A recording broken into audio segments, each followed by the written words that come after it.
So I say the word innovation and you immediately think, the pulley. Wait, what? Stay with me. Let's go back to around 25 BC. Archimedes of Syracuse.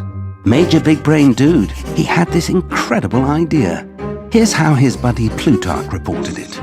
He said Archimedes moved an entire warship using pulleys and his own strength. That is innovation. Not 2.0 or an upgrade or the next generation, but something that changes the way we think and work and live. The heralded breakthroughs have more often than not merely walked to the edge of innovation. The cloud and AI and low code. Complex problems can only be solved by solutions that don't cause more problems. So what would Archimedes do today? He'd build a pulley and call it robotic process automation. Make the tech learn the human, name the task, name the workplace. RPA allows companies to automate at the UI level, connecting disparate technologies. Granted, that's a really wonky sentence. All it means is this: you and your employees can now pull vastly more than your own weight.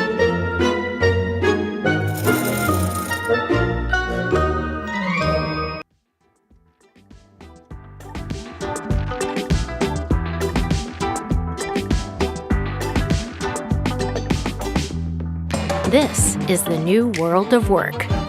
Each day looks different than the last. But whatever work becomes, the ServiceNow platform will make it just flow. Whether it's finding new ways to help you serve your customers, orchestrating a safe return to the office. Wait, an office? What's an office? Or solving a workplace challenge that's yet to come.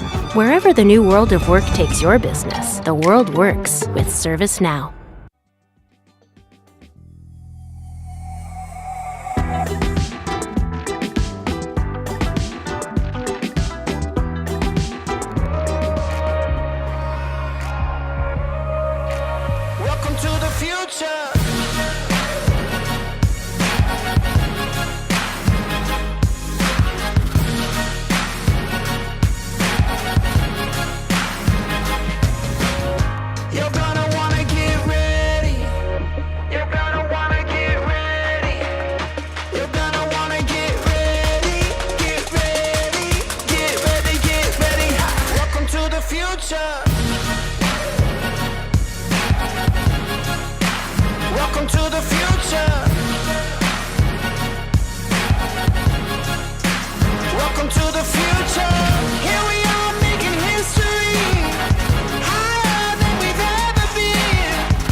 You always knew you'd be in for a ride.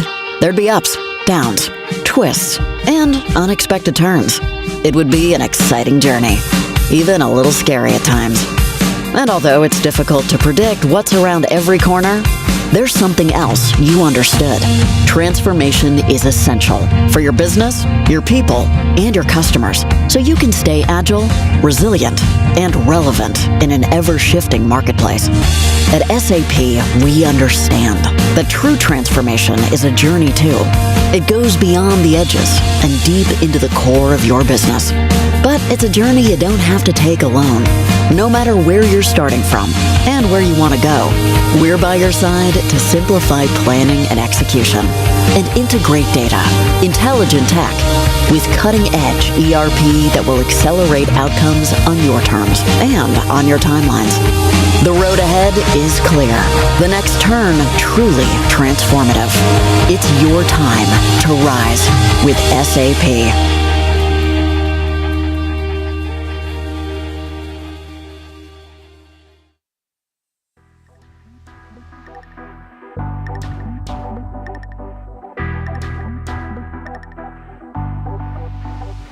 You've heard it before. The connected age. Life at the speed of the internet. It's a digital world. What you might not have heard is that we can keep it safe. Because at CrowdStrike, we stop breaches. So wherever you go, go with confidence. Anywhere. Welcome to Anywhere. CrowdStrike. We stop breaches.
Hi everyone, and good morning to all of you. Welcome to day 2 of the morning session of StarBiz Summit 2021.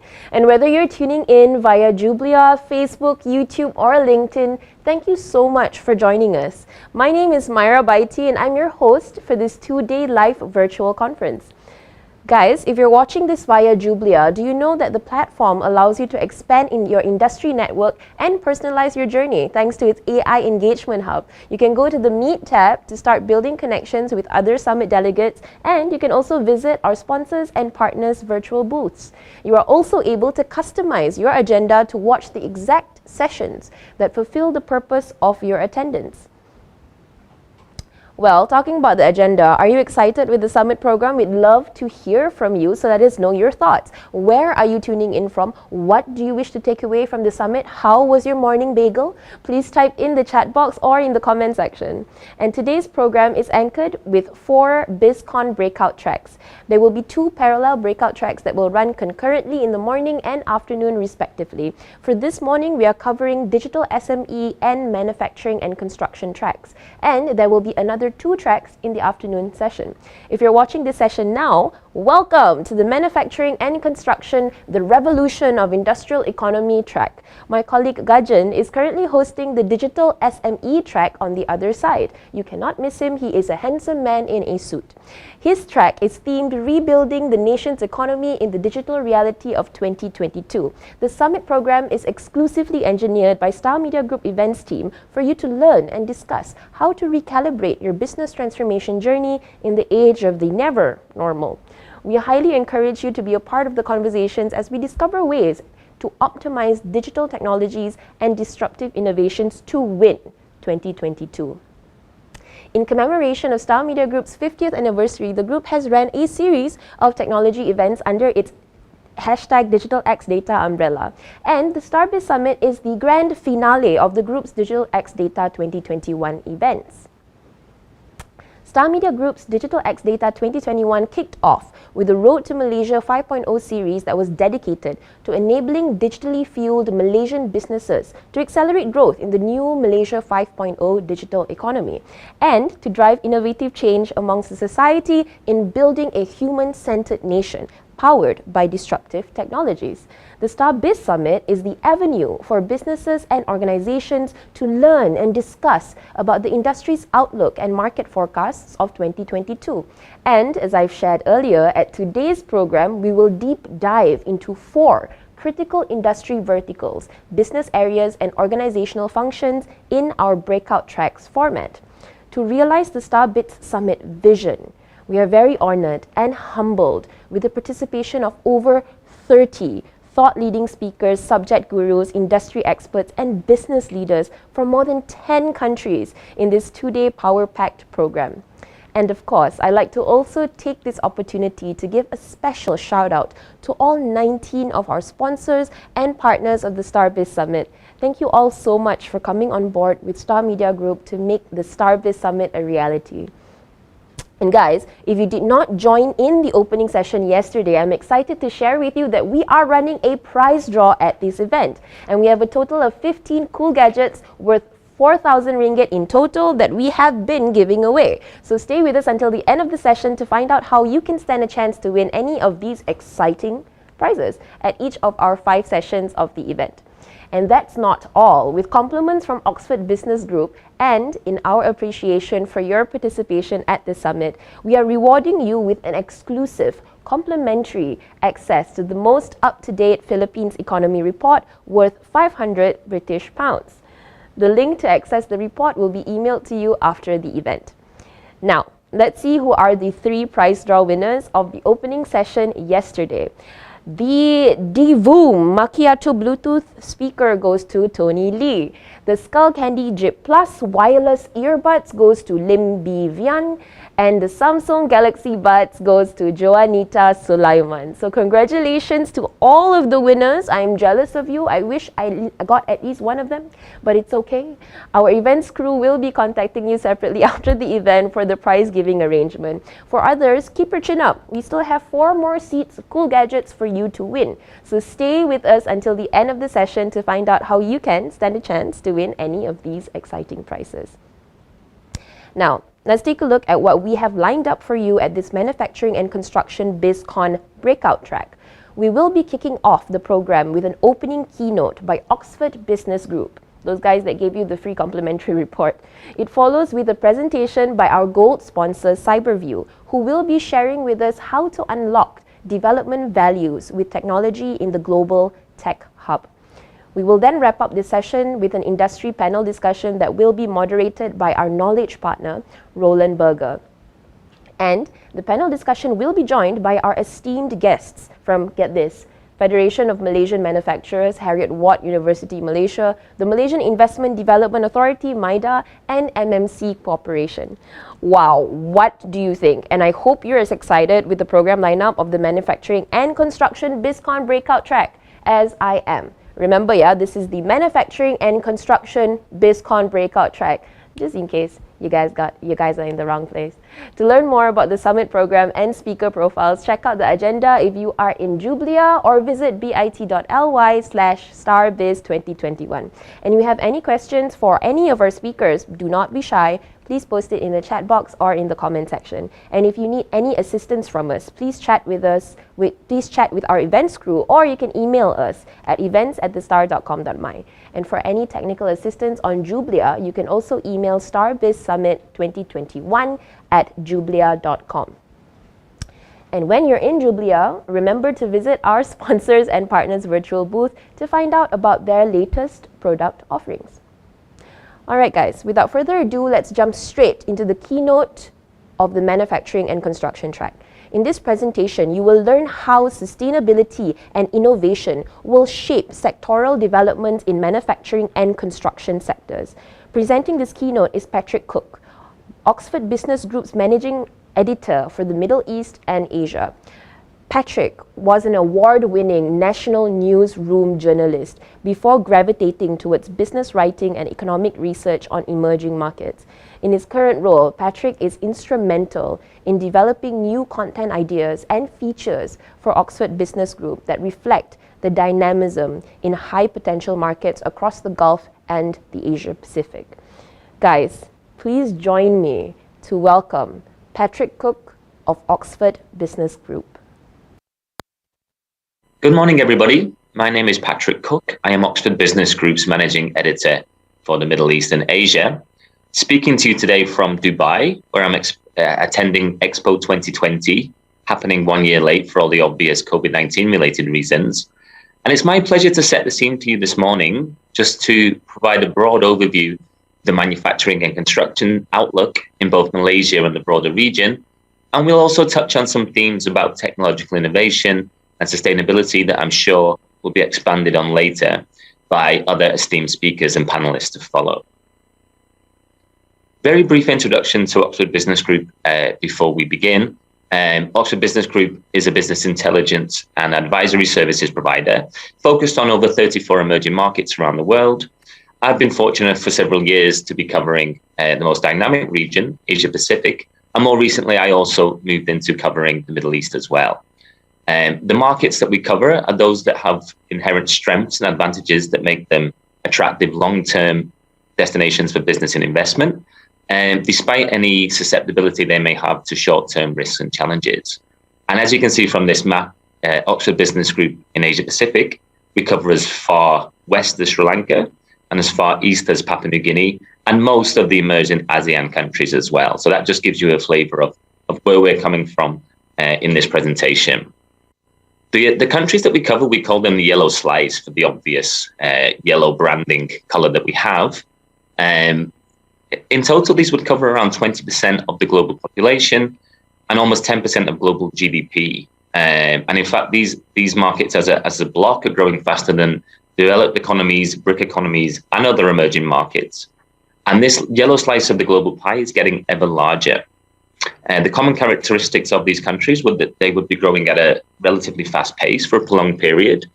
They are increasingly open to international trade and investment, and of course, they are of great interest to international investors. So with that in mind, we'll move more into the content. And before we look deeply at the construction and manufacturing sectors, we'll just look or have a recap of the year that's just been experienced, because we cannot talk about the outlook without also acknowledging some of the recent challenges. Now, we cannot yet, unfortunately, talk about in the post-COVID experience. We're seeing, even in Europe at the moment, a resurgence of coronavirus. But there's cautious optimism now around Southeast Asia and Malaysia specifically. Malaysia has now reached over 90% vaccination rate for adults, and that has allowed some of the quite strict restrictions to be lifted, especially from October. But as you can see from this map, through much of the year, and particularly in the middle of the year, Malaysia was experienced some of the highest level of restrictions in the world, and especially in ASEAN. And in fact, if you can look at the sort of listing on the right, you'll see that by late July, Malaysia actually had the highest stringency rate in ASEAN. And if we expanded that list, you would see, again, one of the highest stringency rates in the world, beyond even India, which was going through a devastating Delta wave. So this obviously had a profound impact on businesses and industries. Key manufacturing sectors were able to keep operating, but at reduced capacity. And this had a negative impact on supply chains, on demand to some extent, on the workforce availability, and on operating costs as well. And likewise, critical construction works were able to continue, but at reduced capacity with increased safety measures. And this caused, problems with supply chains, with productivity, with project costs, and with cash flow as well. So more broadly speaking, I would say that the pandemic also highlighted some structural problems within the Malaysian economy that I know policymakers are working hard. Low utilization of technologies in some sectors, and I think particularly the construction sector, high dependency on tourism receipts, and also a lack of savings by individuals. And then also, to another extent, the impact of human activity on environmental degradation as well. So all these factors sort of come to the fore during the pandemic, and things that need to be addressed. Okay, so this next slide will look at a more broad outlook of the construction and manufacturing sectors. And these graphs use figures from Malaysia's 2022 budget, which indicates a much larger contraction in output from construction than in manufacturing.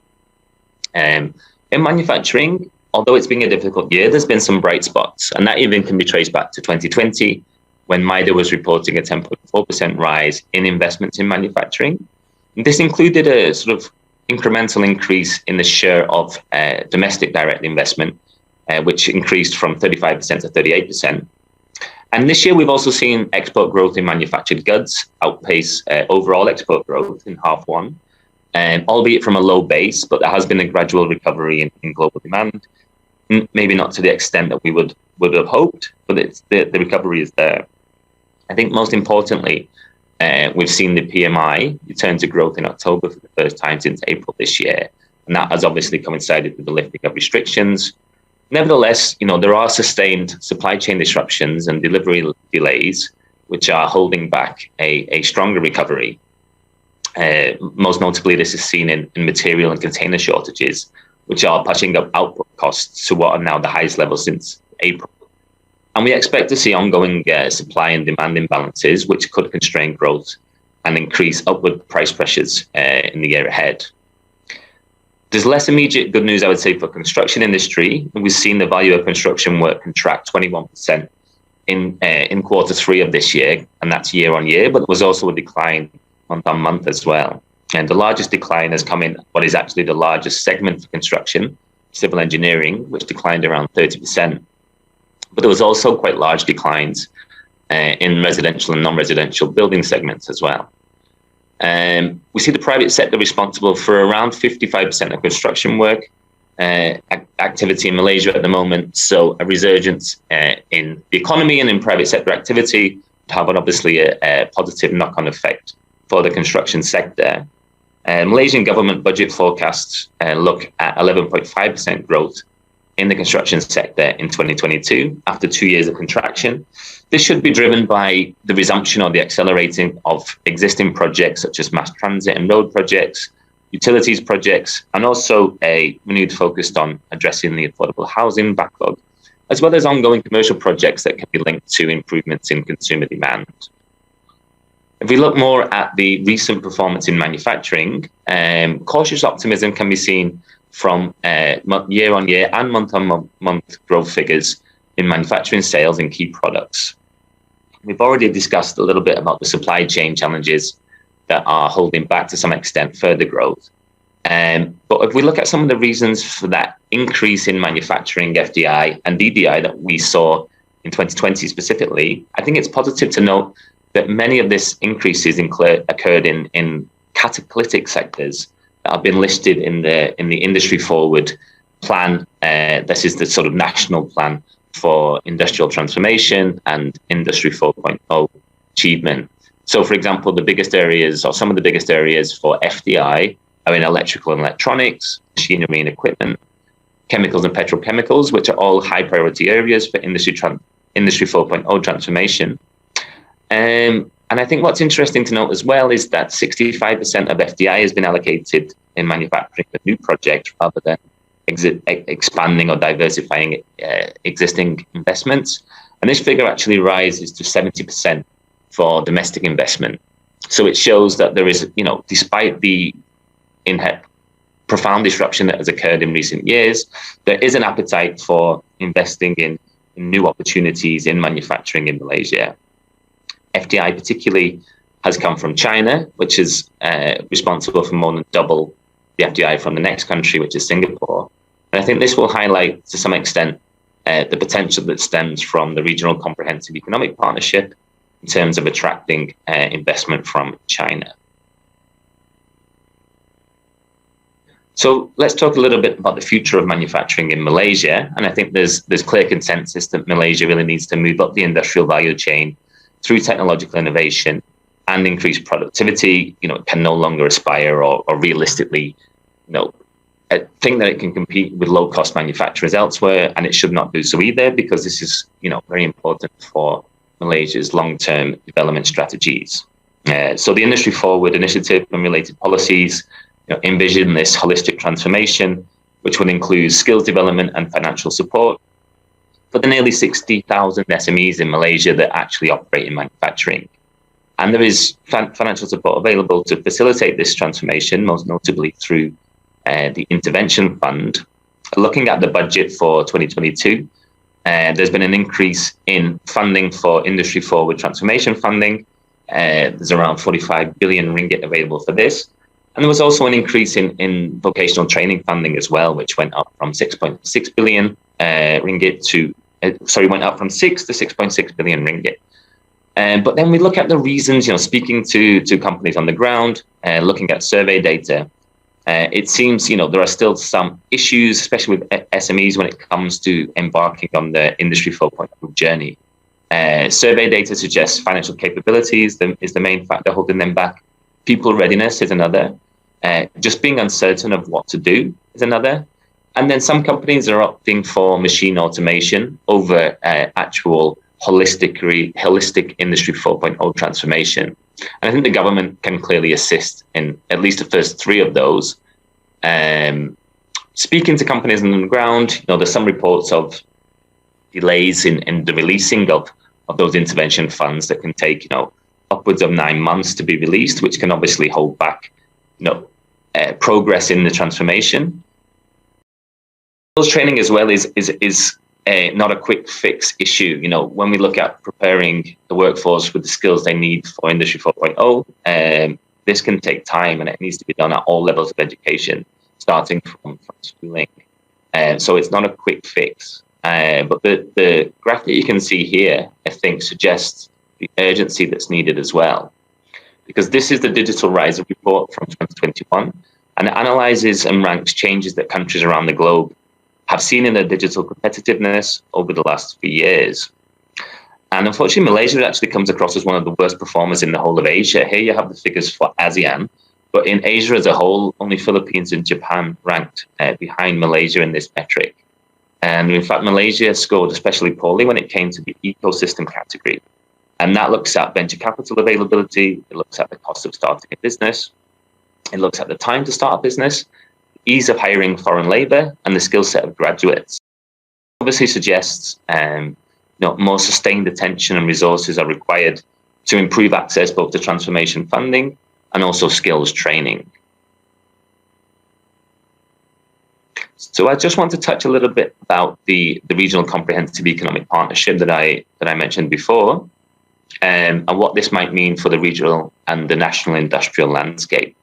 Obviously, this is a partnership that involves all the ASEAN members, plus China, South Korea, Japan, Australia, and New Zealand. And it's set to create the world's largest free trade zone, and it will actually enter into force in January for the members that have already ratified it. So some of the headline achievements that this will bring will be up to 90% of import tariffs will be progressively phased out between members, and also there'll be an emphasis on non-tariff barriers as well, considering that many of these countries actually have very low tariff barriers anyway between each other. But what it does is it integrates and unifies existing arrangements between the different countries. And it has also certain provisions targeted towards SMEs, where I think are very important for Malaysia, because they can help level the playing field and also provide them access to a much larger regional market. And what this could also do in Malaysia is drive further Chinese FDI into high potential, high technology sectors, while also opening up export opportunities for existing manufacturers. And the consensus, broadly speaking, in Malaysia from manufacturing bodies has been positive. We can see the data here. This is from Peterson Institute for International Economics, which suggests that Malaysia would actually be a net winner from RCEP in terms of exports. But it will, in fact, derive greater benefits from the comprehensive and progressive Trans-Pacific Partnership, which is another of the multilateral trade deals that Malaysia has signed up to, but yet to ratify. And I think this is because RCEP will essentially streamline and harmonize existing regional trade relationships with Malaysia, whereas CPTPP will open up new opportunities with new markets in the Americas, and perhaps also in my own country, the UK, which is now seeking to join. But the fact that Malaysia has yet to ratify either agreement, creates some urgency because Malaysia does not want to be left behind by those that are already embarking on this journey. My understanding is that there are still several acts of parliament that need to be amended. I think 3 in the case of RCEP and 8 in the case of CPTPP before they can be ratified by the Malaysian government. So we hope that process can be accelerated in early 2022 so that Malaysia can really start to feel the benefits of these agreements. So just to touch on another China-related topic, which is the Belt and Road Initiative, something with quite a long history, of course, in Malaysia, and of very much significant importance within the wider region. So I just want to look at where we are now in terms of the Belt and Road Initiative and its potential for driving construction activity in the COVID-19 recovery phase. This data here is from Refinitiv, and it shows that Malaysia was in the top 10 of Belt and Road Initiative countries when it came to project value in 2020, and also in the top 3 when it came to project count. One of the notable projects that did actually commence in 2020, despite the pandemic, was the Sarawak Second Trunk Road project. But I think it's fair to say that the early momentum of the BRI in Malaysia has stalled somewhat, exacerbated by the political uncertainty that has occurred in the country over recent years. But one of the major projects that will now go ahead, of course, is the East Coast Rail Link. And that has now been agreed that there will be a 40% rise in project costs for that one. So that can help boost, to some extent, the construction sector within the country. And I think broadly speaking, when we look at the BRI, it's highlighted existing concerns about the viability and financial sustainability of certain projects that fall underneath this very broad term of Belt and Road Initiative projects worldwide. Countries are obviously much more aware of risks, both financial risks and environmental risks, sustainability risks. So there has been a certain reappraisal of projects. And Oxford Business Group has written quite a lot this year about how China has, in fact, increased funding and proposals for projects under the BRI that are more related to green energy, healthcare, and digital projects, which might have a longer-term benefits for the countries that are participating.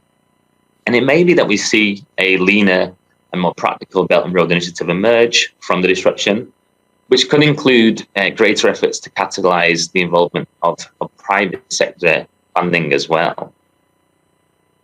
Looking at some of the sort of construction growth drivers and challenges within Malaysia in the short term, well, the construction sector suffered a major decline in productivity during the pandemic, which was exacerbated by capacity constraints at construction sites, social distancing requirements, and material shortages.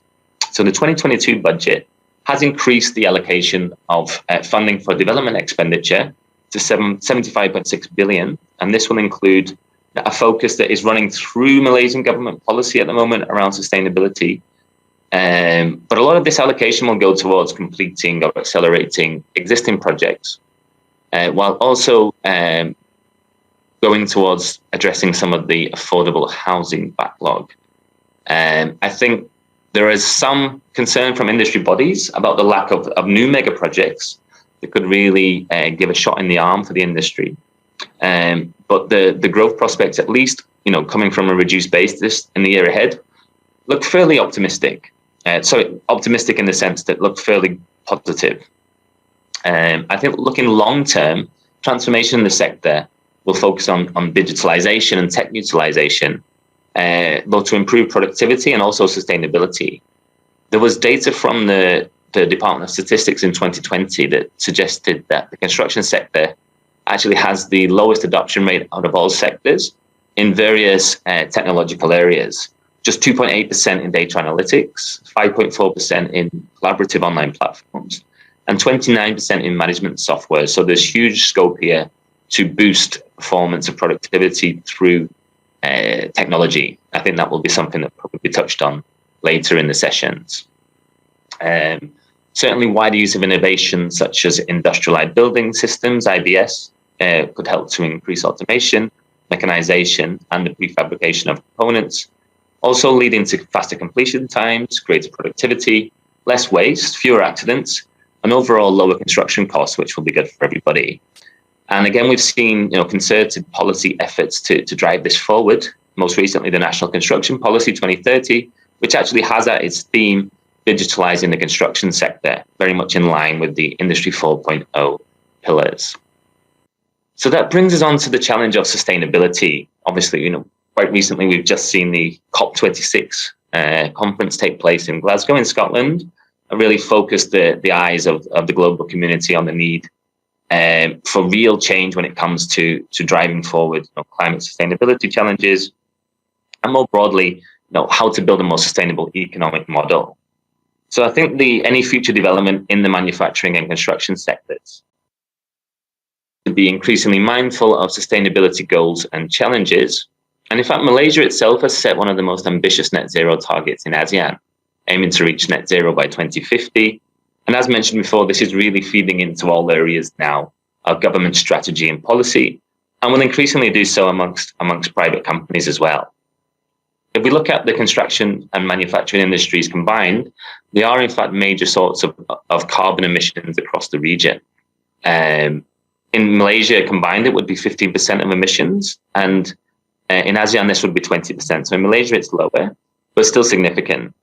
And I think the concept of Industry 4.0 is very much in line with several of the sustainability goals, or the UN Sustainable Development Goals. And that would be Goal 9, which is to build resilient infrastructure, promote inclusive and sustainable industrialization, and foster innovation.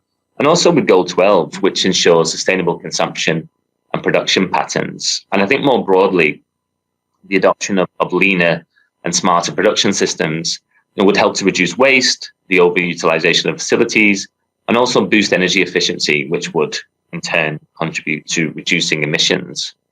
And in the construction industry itself, designs and practices will increasingly have to be geared towards energy efficiency and mindful of environmental concerns. So at Oxford Business Group, we actually recently conducted a survey of over 300 C-suite executives around the world to ask them questions about the company's approach to environmental, social, and governance requirements, and to what extent the pandemic had changed their thinking towards ESG, and also how they are strategizing for the future. This was given us a better understanding, particularly in emerging markets, of how companies are viewing and adapting to ESG-related risks. So the survey conducted all of the yellow slice regions, but it also included some responses from companies in Western markets that might have interests in the companies that OBG covers. So over 60% actually said that the pandemic had either a moderate or significant impact on their understanding or appetite of ESG. And Asia actually had the highest proportion of respondents that reported a significant impact. And I think COVID-19, broadly speaking, has really underlined the need for effective and holistic risk analysis and mitigation strategies that can sustain long-term value creation. So ESG concerns are very much at the heart of this. And beyond sort of long-term risk analysis and mitigation, I think ESG adoption has also proven to make good business sense. For example, the FTSE for Good Bursa Malaysia Index has outperformed the broader composite index by 3.4%, dating back from the end of December 2013 until the middle of June 2021. So the graph that you can see here, I think, shows that the global and the Asian business community is increasingly in tune with the global sustainability agenda. When we asked them later on, not seen here on this slide, about the biggest obstacles to greater ESG adherence, the most popular response was actually insufficient financing and incentives or penalties for non-compliance. This was followed by the complexity and nuance surrounding both the application and the concept of ESG, I think, which is quite important.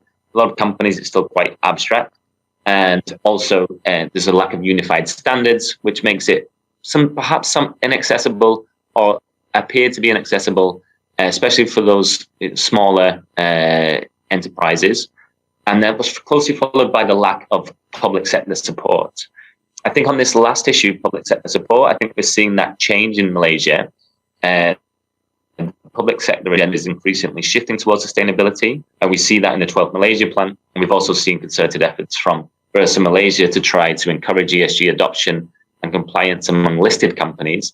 And this will definitely, translate into manufacturing and to construction as well. And then if we just go to our penultimate slide, this basically demonstrates that Asia has the highest proportion of respondents from the yellow slice regions who felt that ESG was very important for investors that are interested in this region. So, any manufacturers, any construction companies seeking to attract external investment in Malaysia or the broader emerging Asia region will necessarily need to pay close attention to the ESG compliance. Okay, so that brings us to the end of the presentation. Hopefully it gave a sort of broad overview of the recent challenges in both the construction and manufacturing industries, the short-term outlook, and also some of the wider sort of trends and opportunities that are emerging. And I think just to sum up, both the manufacturing and construction industries can utilize technology to boost productivity. I think it's clear in Malaysia that perhaps SMEs need more sustained support to facilitate the transition to Industry 4.0. Certainly further skills development is required for next generation industries, but there's a growing awareness of the business case for ESG adoption, environmental, social and governance adoption, both in Malaysia and the wider region, how this can strengthen corporate resilience, and also how ESG risk mitigation can provide both a buffer against external headwinds and protect against long-term financial or long-term harm to financial performance. So thank you very much. Thank you so much, Patrick, for that presentation. And guys, I hope you've enjoyed that presentation by Patrick. Thank you so much again for that insightful overview of the industrial state in the region. And that was the keynote for the manufacturing and construction track of the StarBiz Summit. But let's move on to the next session. Our next presentation is brought to you by our gold sponsor, Cyberview, who will be sharing with us how to unlock development values with technology in the Global Tech Hub. Shafina Salim is the head of Technology Hub Development Division of Cyberview, and she has a vast experience in the digital arena. In her current role, Shafina has been instrumental in driving the development of Cyberjaya as a global tech hub, making it a vibrant, smart city that Cyberview envisions it to be. Shafinas will be on air shortly, and I hope you guys are excited, but stay tuned and we will be right back.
like Dell, Ericsson, HTC Global, Huawei, Modality Systems, and many more.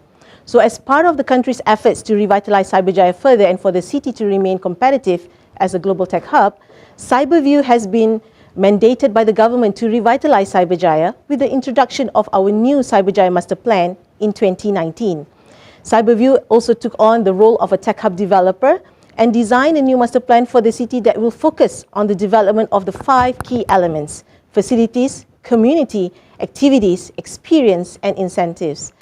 The Tech Hub developer role is the latest in the series that role Cyberview had undertaken, which began in 1996 when the company progressively went through the journey from the landowner to become the role of facilitator, cyber city manager, and Tech Hub enabler between the period of 2005 to 2015. So our latest role, Cyberview, is entrusted to drive the investor relations services in the industry development initiatives, Tech Hub development and management services, as well as tasks in managing the smart city via our role in Cyberjaya City Management. So today, Cyberjaya has the highest concentration of tech companies, talent, creators that anywhere in Malaysia that is owing to the thriving tech ecosystem that supports companies at any stage of growth. So apart from multinationals such as Cyberjaya, also boasts homegrown talents like Aerodyne, which is now a leading drone solutions company ranked first globally, as well as globally recognized animation brand names that we have Monster Studios and Wow Animation. 90% of the Malaysia's co-location data centers are located in Cyberjaya. So these proven to be the solid data hub owing to the complete provision of the infrastructure, including dark fiber, as well as redundancy in terms of the power supply and water. The most significant entry to the city recently is Microsoft, which will be developing the first hyperscale data center in this region, estimated that will contribute more than 19,000 direct and indirect jobs. The latest addition, which was just earlier this week, is the entrance of the Turkish aerospace industries, working on its design engineering for the Southeast Asia region. So in Cyberjaya, we focus our energy in creating impacts for the community and the environment by tapping into technology. So we work collaboratively with the city stakeholders, technopreneurs, and the community. Cyberview is taking the lead in transforming Cyberjaya into an empowering and sustainable smart city. Cyberjaya Cityscape and the young population of the early tech adopters create a unique landscape for testing and initial rollouts of smart solutions through our signature Cyberview Living Lab programs. The adoptions of smart solutions have been an uptake, and the community focused would bring the more opportunities to transform, improve efficiency, and create changes in the way we live and experience in this smart city. Investing in the greener future, Cyberjaya is committed to a sustainable environment. This is reflected by Cyberview's biggest investment in this area through our subsidiary Megajana that has 2 district cooling plants supplying to 47 buildings, leading to 35% savings in electricity and also reducing the CO2 emission. So by leveraging on smart tech and urban planning elements to establish an environmentally responsible and sustainable approach to the development, as a tech hub developer, Cyberview has successful track record in the implementation and also completion of the various projects to make sure that we continue to contribute to the continuous growth of the tech ecosystem. Cyberview puts together components of the both hard infrastructure, such as the community development components and tech spaces and places, as well as the soft infrastructure, such as incentives, including the soft landing zone, to create the unique tech playground for the community here to enjoy and grow into. Among the projects successfully undertaken by Cyberview ranges from office buildings, housing, institutional, healthcare, hotel, and public amenities. The project management team that we have consists of a diverse professionals of various disciplines, where each bring a different perspective to enhance the value of project team inputs to the projects. So Cyberview services and experience encompass areas that include design concept, feasibility studies, master planning, detailed design, tender evaluation, construction, completion, and handing over, final account, and project closeout. So the company has a distinguished track record of excellent services in terms of delivering within the specified budget, time, and quality. So Cyberview is very committed, fully committed, and abide by the best project management best practices, sustainable design, and also technical expertise. The most recent project completed is the hospital Cyberjaya that we built for the Ministry of Health. Built on the 12 acre of land with a GFA of 500,000 square feet, the hospital project is valued at $475 million.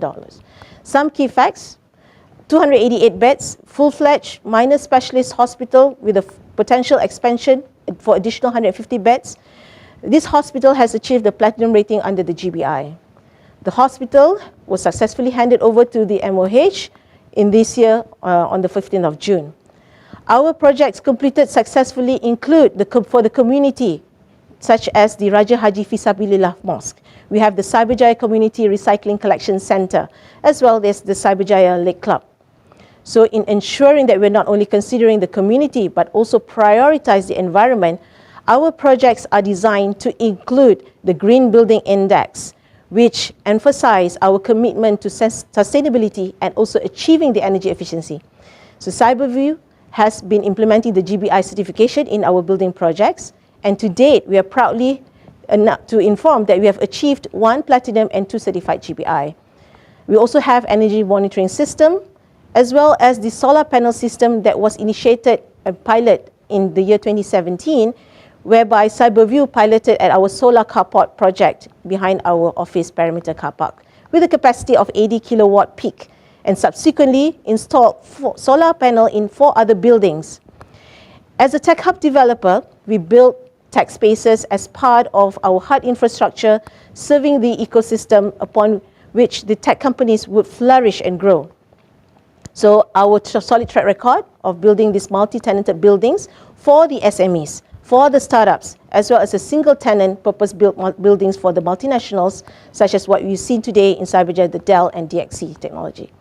As an example also, program driven by MDAC for the creative industry, the Malaysian Creative Content Center, or MAC3, started back then in a space designed to support the tech SMEs, particularly in the creative content. This successful program has supported the growth of the global brand names by our local companies, Monster Studios and DD Animations. Recognizing that creative content is indeed one key vertical for Cyberjaya, so now Cyberview has charted a specific areas within the new master plan for future growth of the industry. So Digital Creative Hub will be the next feature with a collaboration center with a range of shared and open facilities to foster the community of creative professionals and startups. So as the landowner and master developer of Cyberjaya, Cyberview today, we own 636 acres of vacant land in the township with a huge potential that yet to be released. So Cyberjaya, we are the only township in Malaysia that has enterprise land as a classification that would enable development to be built at lower costs. So with over 1,000 acres of land in the town categorized as enterprise land, 46% are currently developed. So what does this enterprise land mean? So developing an enterprise land could potentially mean lower costs, leading to relatively lower rental rates for future tenants and operators in that development. So with the new Cyberjaya master plan in mind, further revisions were made to the plots located in South Innovation Zone. So lower plot ratio corresponding to affordability will increase attractiveness of these assets to targeted tech players, primarily those in R&D and C. So from the local total developable land in Cyberjaya, over 1,000 acres, which are still available for future development, 256 acres have been earmarked for development in the next 10 years. So these plot of lands are categorized as enterprise land with a small percentage for commercial plots included. The ongoing pandemic has awakened us, individuals, businesses, communities, the need to fully embrace technology. Thus, digitalization is simply the next necessary step for us to first elevate the way we do and experience things, and when further strengthened, it would empower our competitive edge. The potential is undeniably tremendous, whereby in 2019, our ICT industry contributed 19% to our GDP, and this is expected to increase in these coming years. So through the master plan, the city is geographically divided into 4 distinct zones. The global business district in the north, the talent in the community in the west, and also the commerce in downtown. And the latest one would be the innovation in the south zone. So each zone will have its own unique characteristics and designed towards accelerating the single goal that we will strive towards driving the development of Cyberjaya. So North Cyberjaya will be the global business district that encourages the best manifestation of the smart city solutions. Gladly, 2 MRT stations for the Sungai Buloh Serdang Putrajaya line are currently in development expected to be operational by January 2023. West Cyberjaya is known as the Centre for Nurturing the Talent for Tech Hub and Community Development, focused on developments and encourage industry academic collaborations to produce skilled talent among the universities and also the companies. So this area will feature the development of the community-centric infrastructure with greater emphasis and also the livability. The downtown Cyberjaya is the thriving commerce district. So this is the center and the heart for the startups and the tech companies deploying their innovative solutions in a real-life commercial settings. South Cyberjaya, this is the one that we earmarked as the innovation zone that is dedicated to drive innovation and will be anchored by the 3 tech clusters identified as Cyberjaya's future pillars of growth. These clusters are the smart mobility, smart healthcare, and digital creative clusters. So each with its own unique propositions and potentials to contribute to Malaysia's push for digital economy. This area will see the creation of entire tech value chains supported by both foreign investors as well as the local SMEs and startups.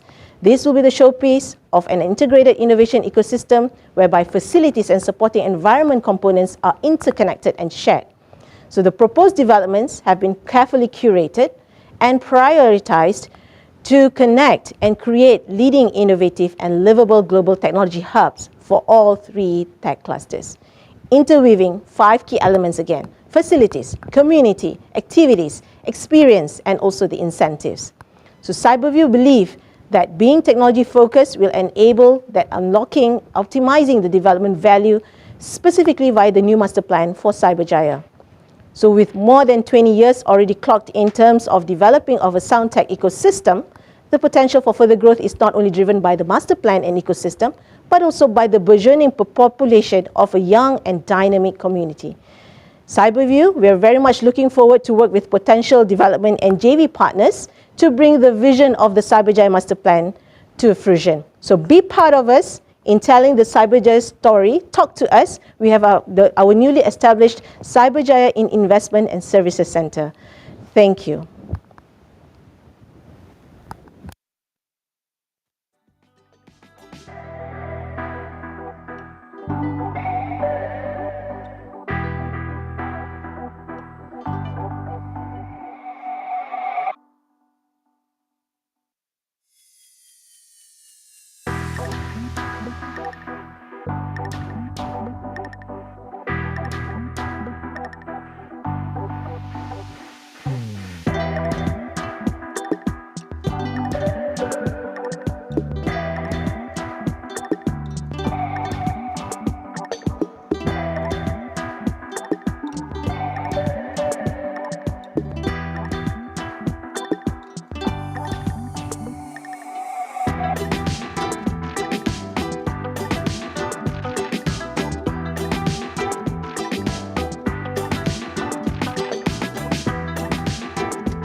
You've heard it before. The connected age. Life at the speed of the internet. It's a digital world. What you might not have heard is that we can keep it safe. Because at CrowdStrike, we stop breaches. So wherever you go, go with confidence. Anywhere. Welcome to Anywhere. CrowdStrike. We stop breaches.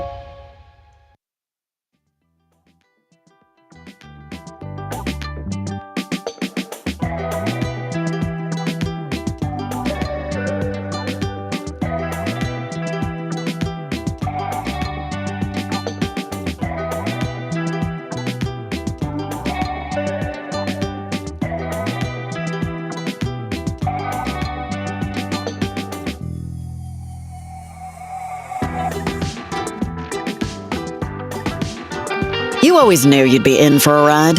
There'd be ups, downs, twists, and unexpected turns. It would be an exciting journey, even a little scary at times.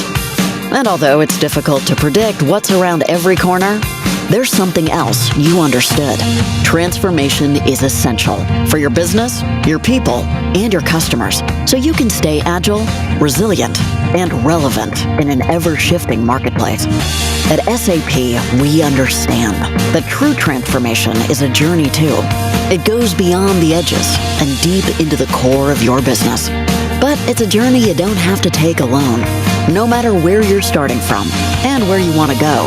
We're by your side to simplify planning and execution and integrate data, intelligent tech, with cutting-edge ERP that will accelerate outcomes on your terms and on your timelines. The road ahead is clear. The next turn truly transformative.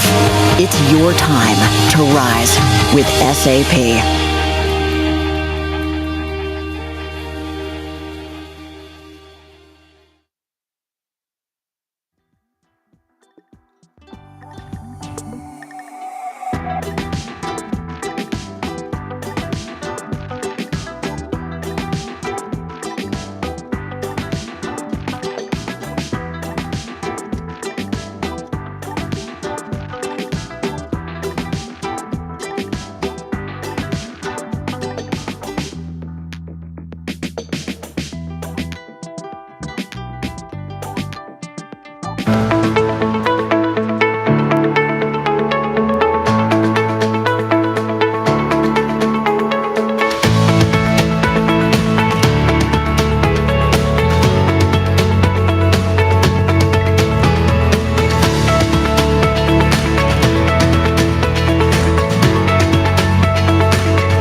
Here we are making history, higher than we've ever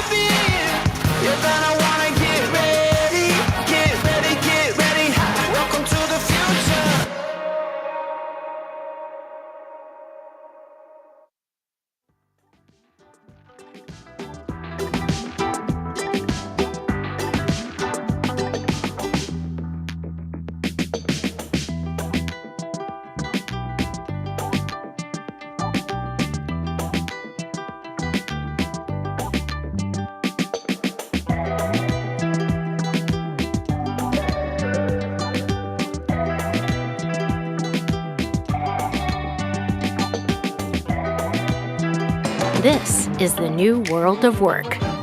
Each day looks different than the last.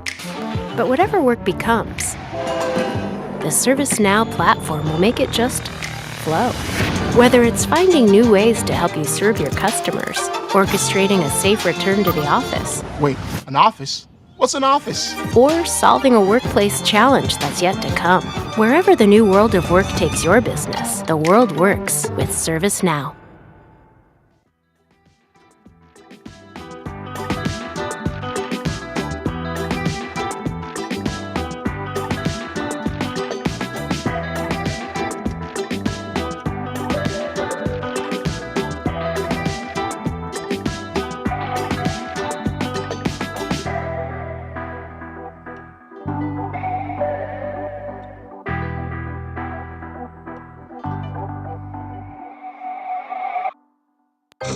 So I say the word innovation and you immediately think, the pulley. Wait, what? Stay with me. Let's go back to around 25 BC. Archimedes of Syracuse. Major big brain dude. He had this incredible idea. Here's how his buddy Plutarch reported it. He said Archimedes moved an entire warship using pulleys and his own strength. That is innovation. Not 2.0 or an upgrade or the next generation, but something that changes the way we think and work and live. The heralded breakthroughs have more often than not merely walked to the edge of innovation. The cloud and AI and low code. Complex problems can only be solved by solutions that don't cause more problems. So what would Archimedes do today? He'd build a pulley and call it robotic process automation. Make the tech learn the human, name the task, name the workplace. RPA allows companies to automate at the UI level, connecting disparate technologies. Granted, that's a really wonky sentence. All it means is this: you and your employees can now pull vastly more than your own weight.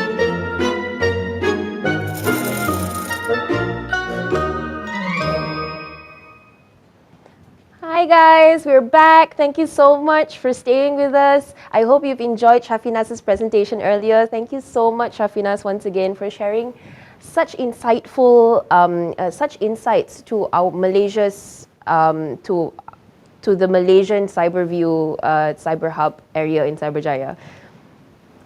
Last year, global GDP declined by 6.7% as a result of COVID-19. Malaysia certainly wasn't spared. Both manufacturing and construction industries were severely affected.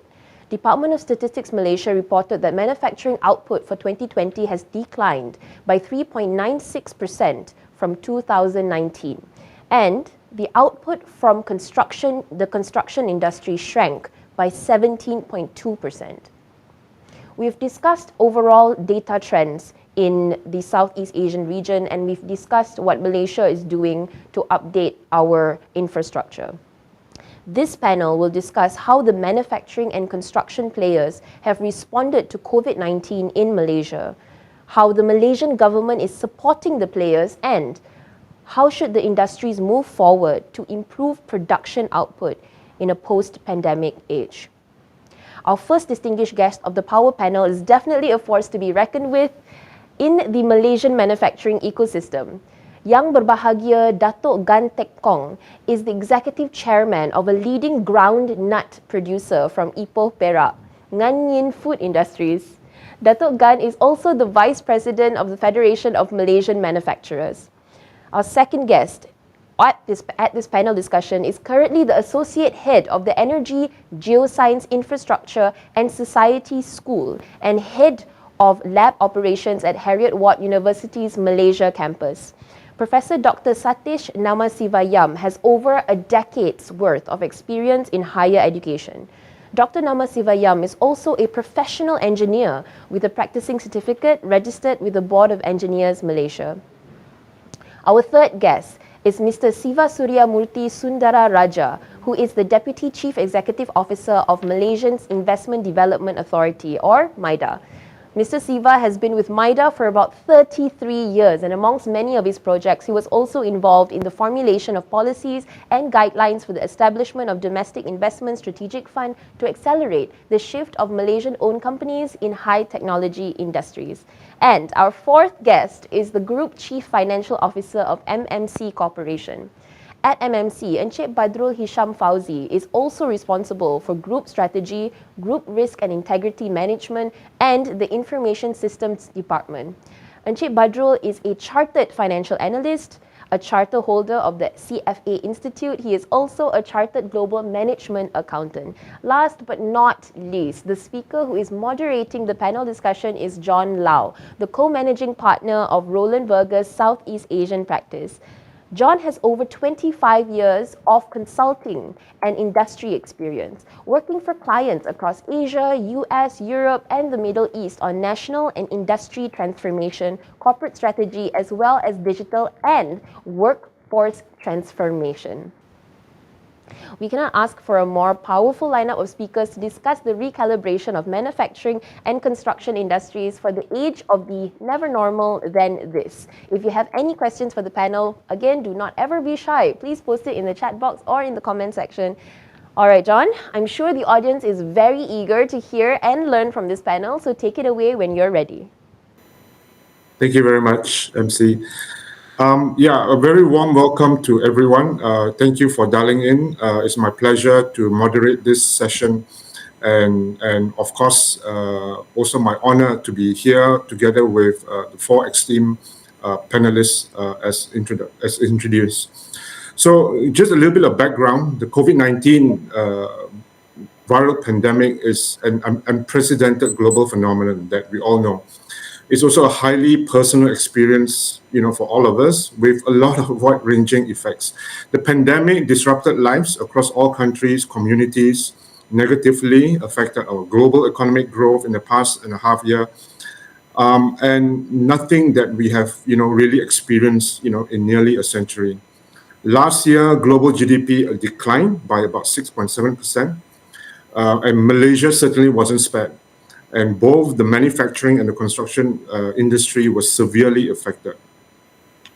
Some statistics from the Department of Statistics on Malaysia reported that the manufacturing production index fell by 2.7% in 2020, and the manufacturing output for 2020 was 75.1 billion, and again, a 4% decline from 2019.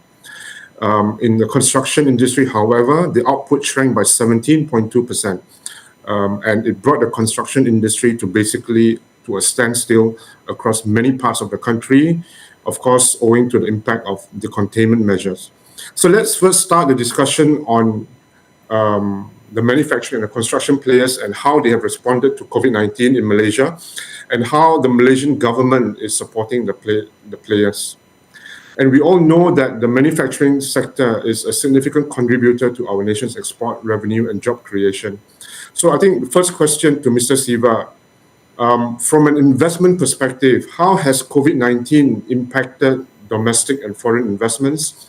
What are some of the initiatives that the government is focusing on to ensure that the sector will continue to be competitive in terms of productivity, innovation, and talent development? A very good morning to all. Thank you, John. First and foremost, I would like to thank, of course, Star Media Group as well as Roland Berger for inviting MIDA to participate in this, what we call StarBiz Summit. As you know, MIDA is actually the investment promotion agency at the federal level, given the responsibility to attract investments into Malaysia. We have been in this business for the last 54 years, and we have 20 centers worldwide.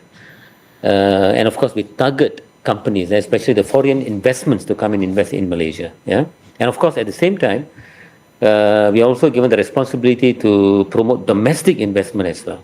So it is both FDI as well as DI. Now, having said that, let us look at our performance over the last, let's say, 5 years or 6, 7 years. In any given year over the last 7 years, I would say the total investment that we approve in the economy is about 200 billion a year. In fact, in 2019, the investment figure was 211.4 billion. That is the total investment that we approve in the manufacturing, services, and the primary sectors. Okay. Now, approval figure is very important because that shows the interest and also the level of investments that will be realized in the coming years. Yeah. However, last year, due to the pandemic and COVID, of course, there was a decline. And the total investment that we approved last year was 167 billion ringgit Malaysia. So there was a drop of about 20 to 21%. Yeah. But then, the investment that we approved in the manufacturing sector, okay, surprisingly actually recorded a higher level of 10.3% compared to 2019. Yeah. And of course, the foreign direct investment also increased by about close to 4 to 5%, yeah, despite pandemic last year. But this year, if you look at the January to June figure, I think the investment figure was exceptionally high. Yeah? That is basically because we were able to attract quite a number of foreign direct investments into Malaysia. Yeah?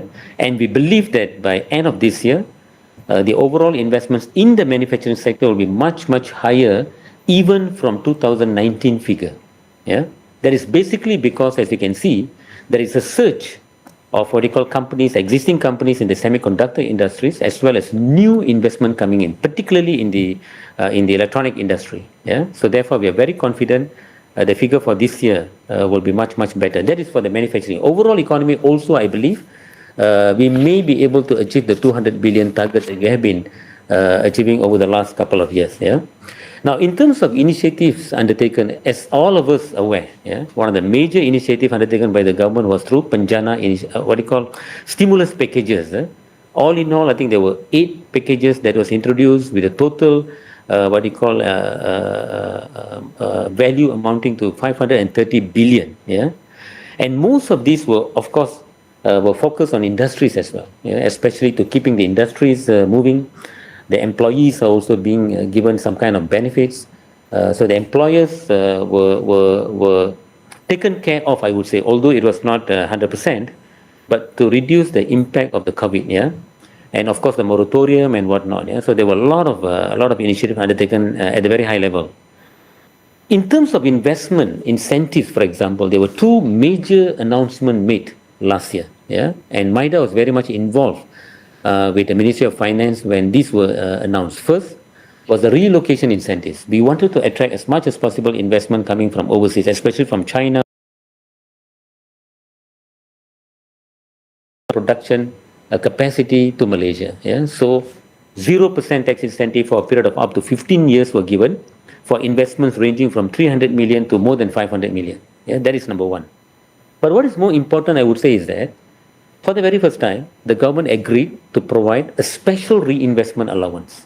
As we all know, tax incentive under the PIA as well as Income Tax Act are given only for a period of 5 years, maybe up to 10 years. In a very special case, it goes to 15 years.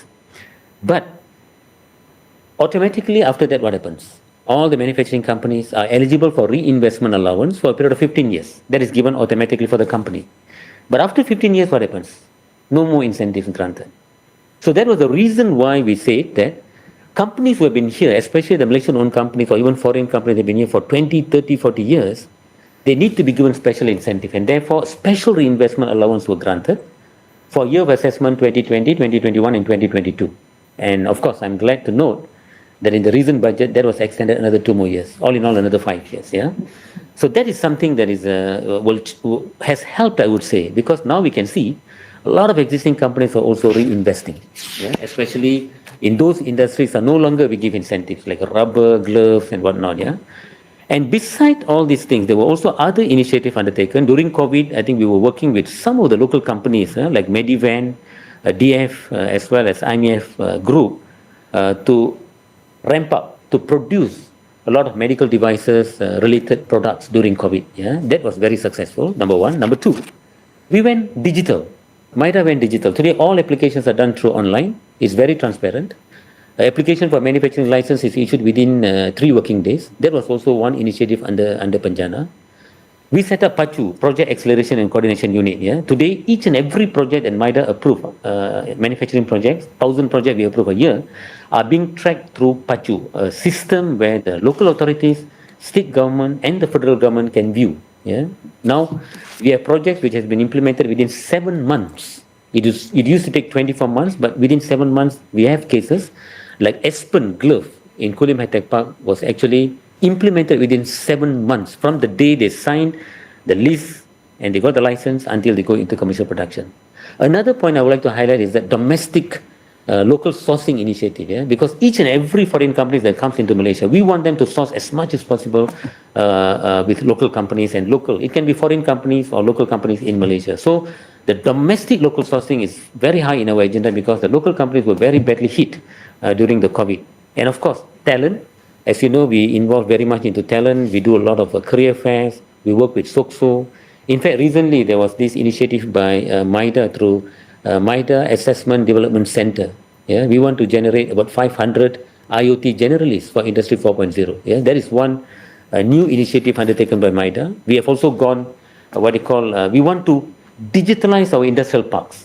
Yeah, so we spend quite a big sum together with Telecom Malaysia as well as Maxis to digitalize 37 industrial parks in Malaysia. So all these industrial parks, yeah, will have a high-speed broadband of 1 gigabyte per second capabilities. Yeah, as we attract more investment into the industrial parks, the infrastructure must be there in order for them to actually to cater for this kind of high-tech industrial projects. And finally, we set up one-stop center for business travelers.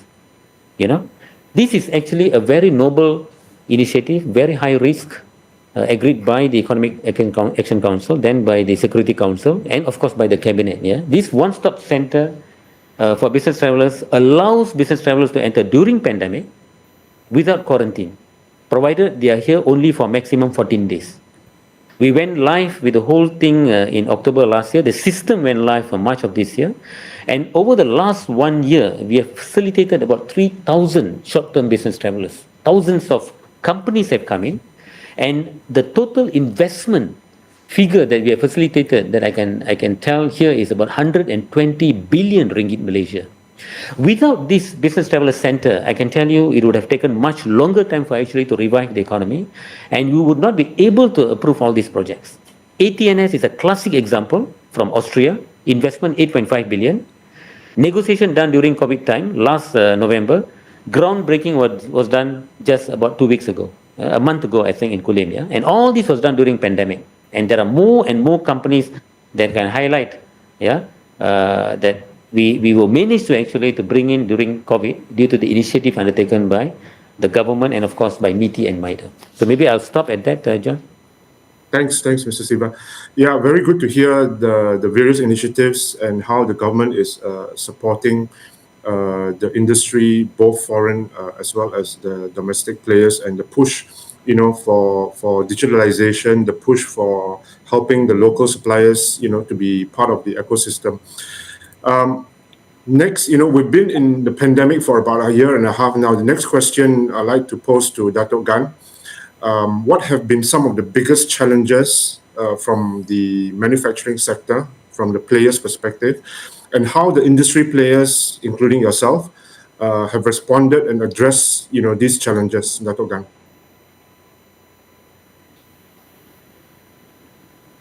Sorry, Dato', I think you're on mute. Yeah.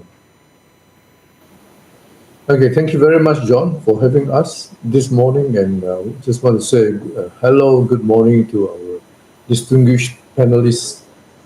So I'll just begin with saying that there's no dispute that the unprecedented phenomenon of this COVID-19 pandemic has done so much damage, one way or the other, to the business community, and it has drastically affected our lives.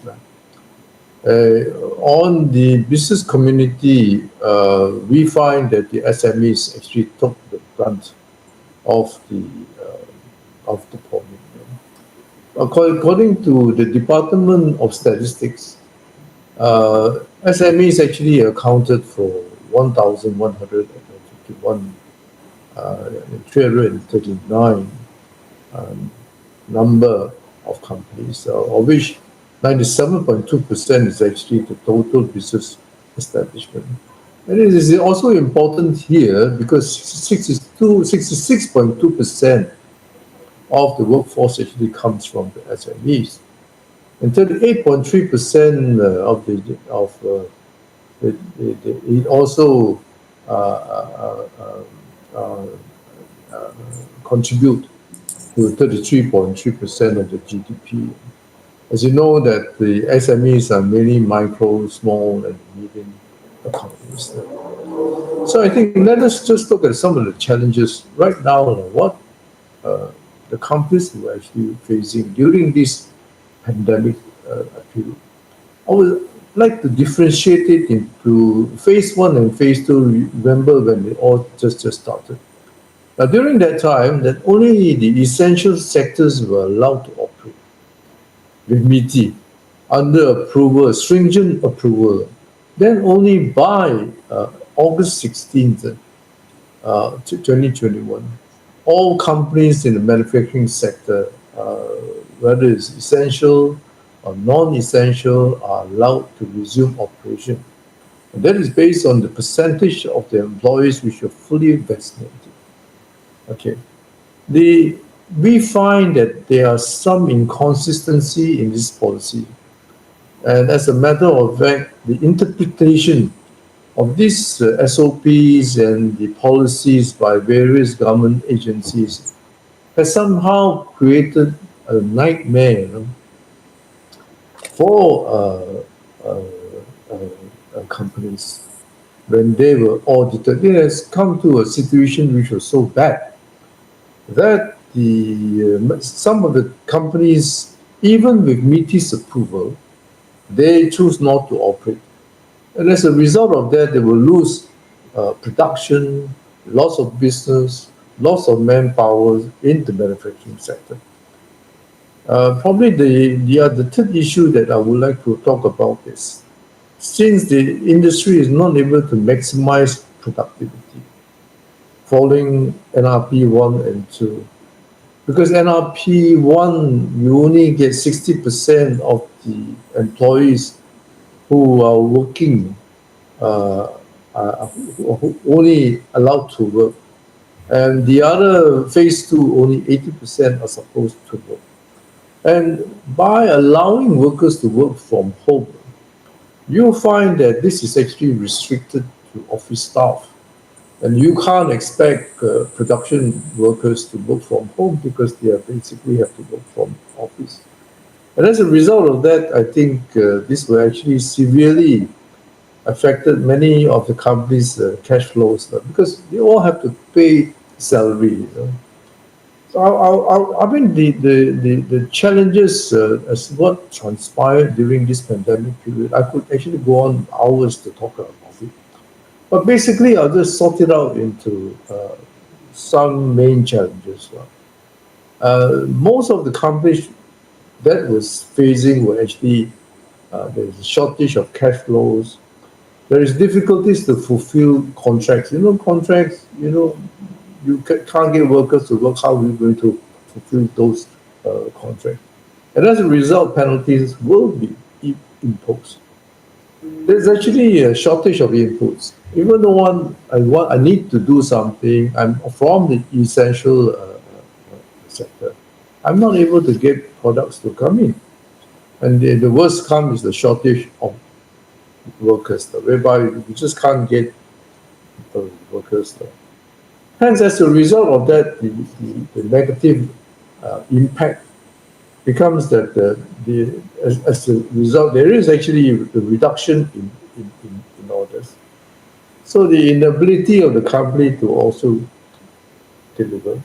And as a result of that, the value chain system is also disrupted. And the other one is probably since cash flows is affected, there are problems with SMEs getting loans. And some of the SMEs became so bad they don't know what to do, and we have to make what we call discussion with Bank Negara to sort it out, to ensure that the SMEs would actually approach the bank first before waiting for deadlines to come, whereby the banks will not be able to furnish whatever that you want. at the end of the day if you are late. Okay.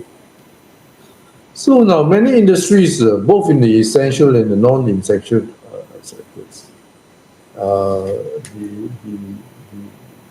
the customers were not able to function as a result of these unclear policies which the government have actually given.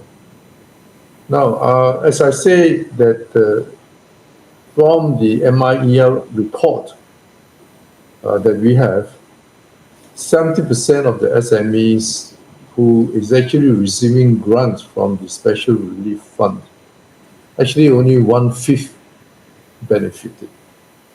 And the impact on the GDP, I'm sure, Miti under Mr.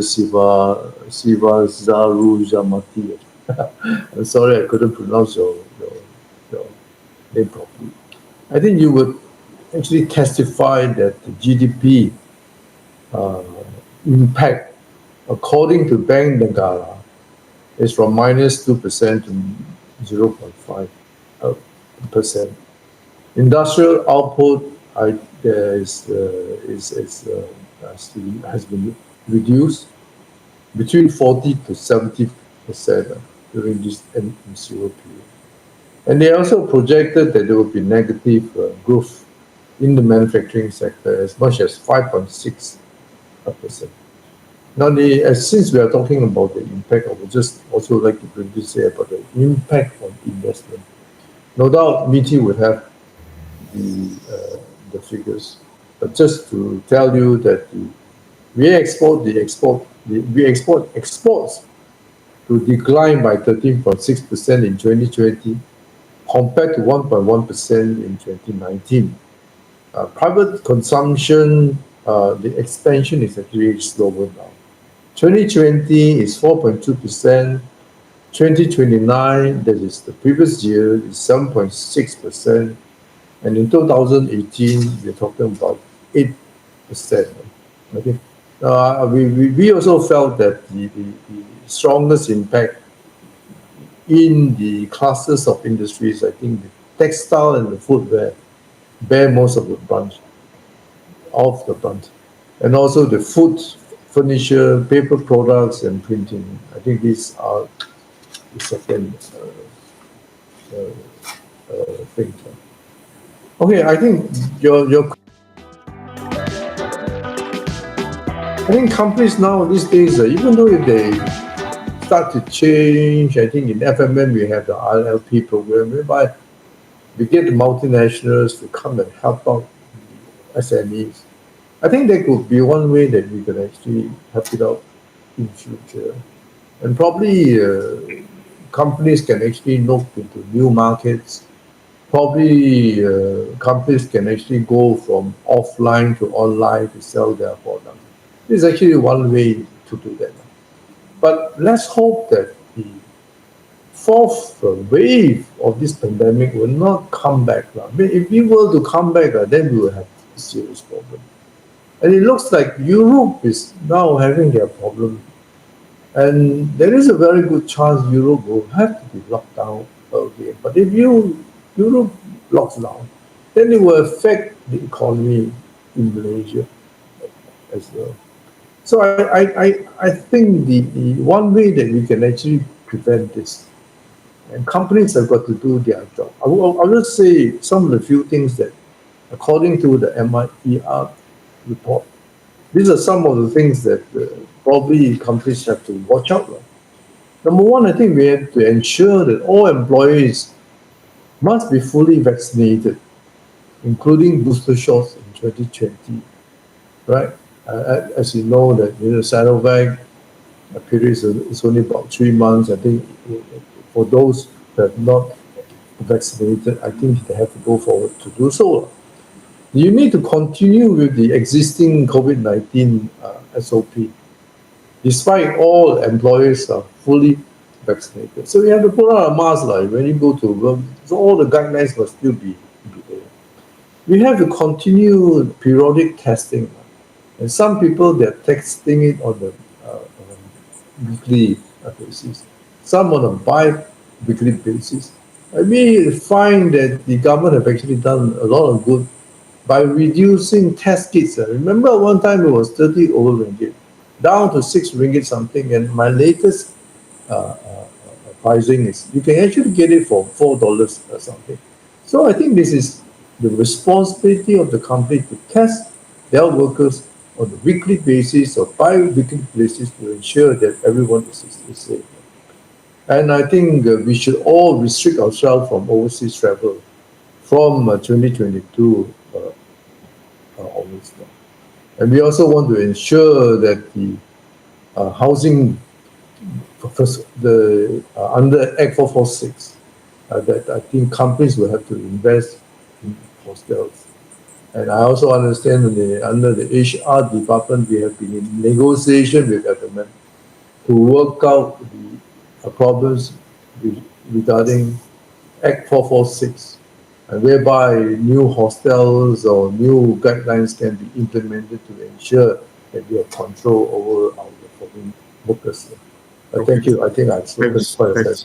Thank you. Thanks, Dato' Gan. Yeah, I think thanks for sharing that the Malaysian manufacturing players and the industries are part of the global supply chain ecosystem, and there are a lot of things that is beyond just Malaysia. And also thanks for some of the suggestions on how we should continue moving forward. Next, I think let's hear from Encik Baru Sham from MMC. Being a large infrastructure, ports, utilities, property and engineering company in Malaysia, how did COVID-19, specifically impacted the group? And what were some of the tactical responses that the group embarked on in terms of maybe R&D, innovation and digitalization? Encik Baru Sham? Yeah. Thank you, John. And good morning, everyone. So today's session is about manufacturing and construction, and I felt like MMC is an integral part to it because obviously our ports and logistic businesses is very closely tied to the manufacturing activities, and utilities, of course, we are supplying those utilities to the nation for the industrial part of it, and of course we are also in engineering and construction during this period. But the beauty of being a conglomerate is, again, our different part of our businesses are affected differently, but most of our businesses are considered essential services, and we have been able to operate during the various phases of lockdown throughout the year. But of course, with a very strict SOP and requirement to make sure the safety of our employees. So if I just strictly cover a few of the items that we have experienced and done over the last years.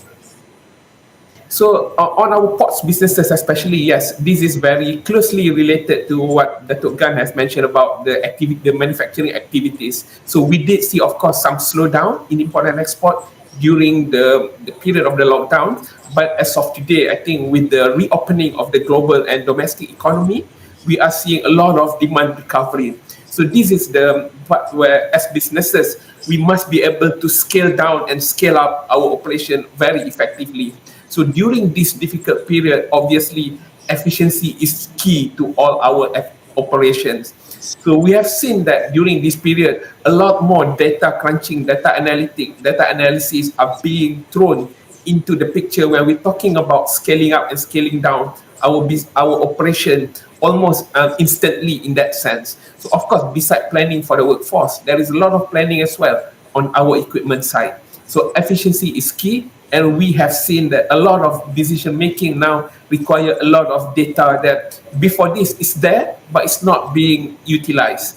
So I think as we are today, we are lucky in the sense that even before the pandemic period, we have been investing into digital technology, upgrading our terminal operating system, and actually upgrading our ERP system as well. So in fact, as we speak today, we are actually investing into making sure that IoT data from our equipments are integrated into our ERP so that we can have a holistic view of our operation and decide accordingly.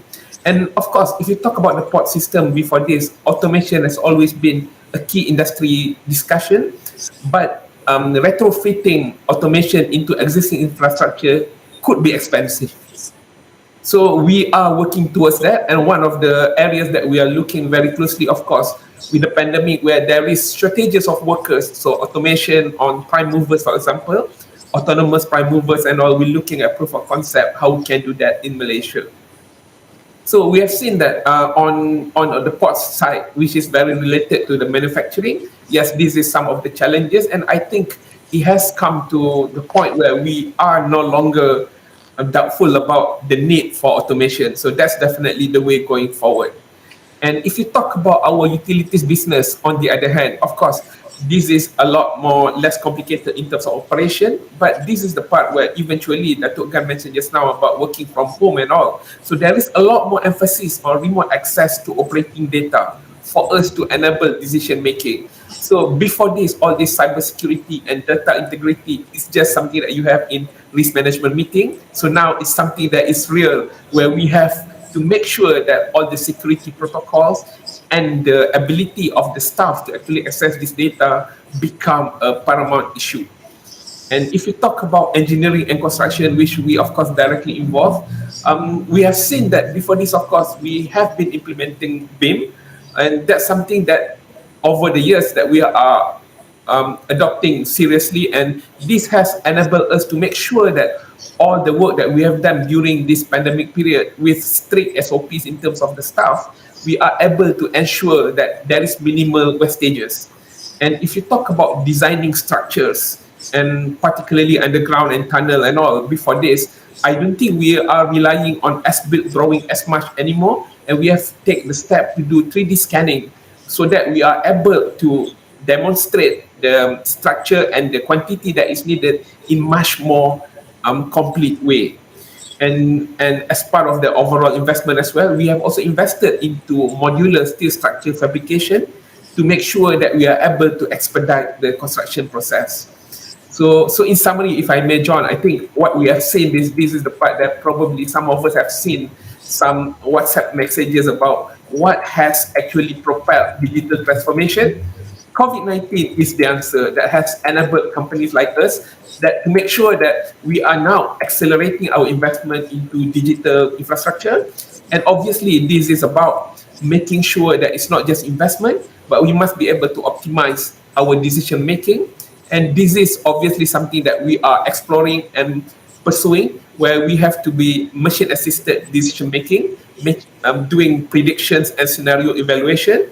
And hopefully, over time, this helps us to innovate our business model for better going forward. Thank you, John. Thanks, Jabaru Sham.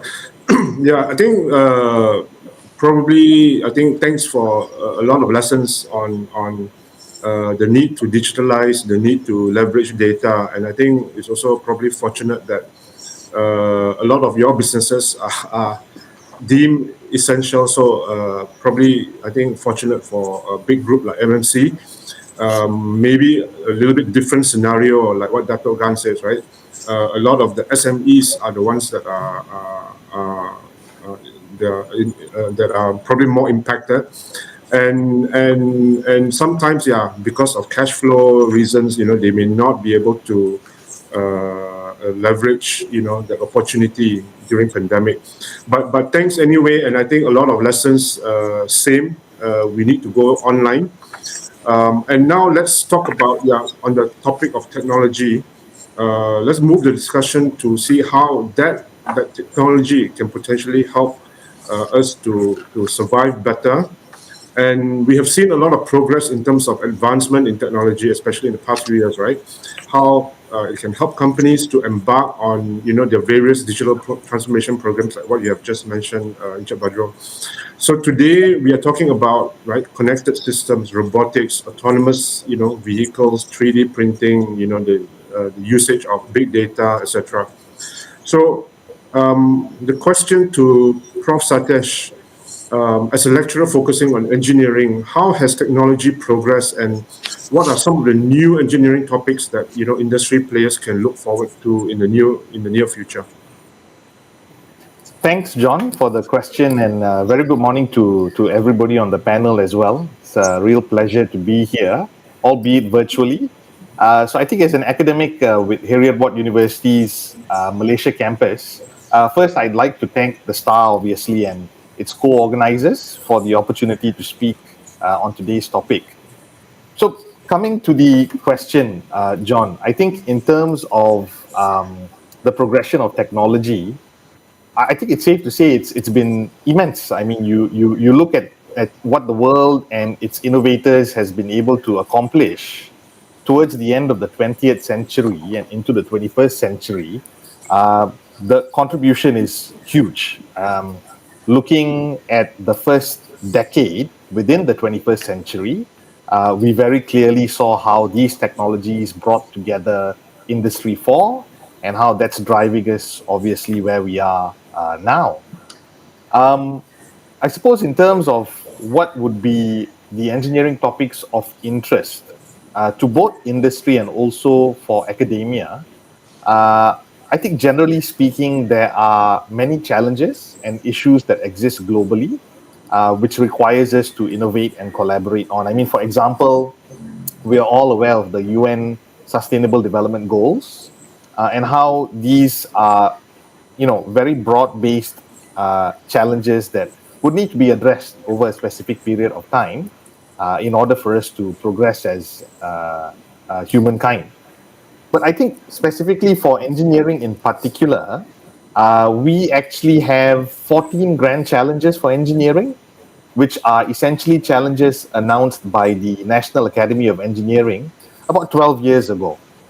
And these 14 grand challenges, some examples are making solar energy economical, reverse engineering the brain, enhancing virtual reality, and providing access to clean water. And there's a few more. And really these challenges, what we as engineers are saying, if these aren't addressed and solved by the end of the 21st century, then obviously our survival in the 22nd century as the human race would be threatened. Yeah.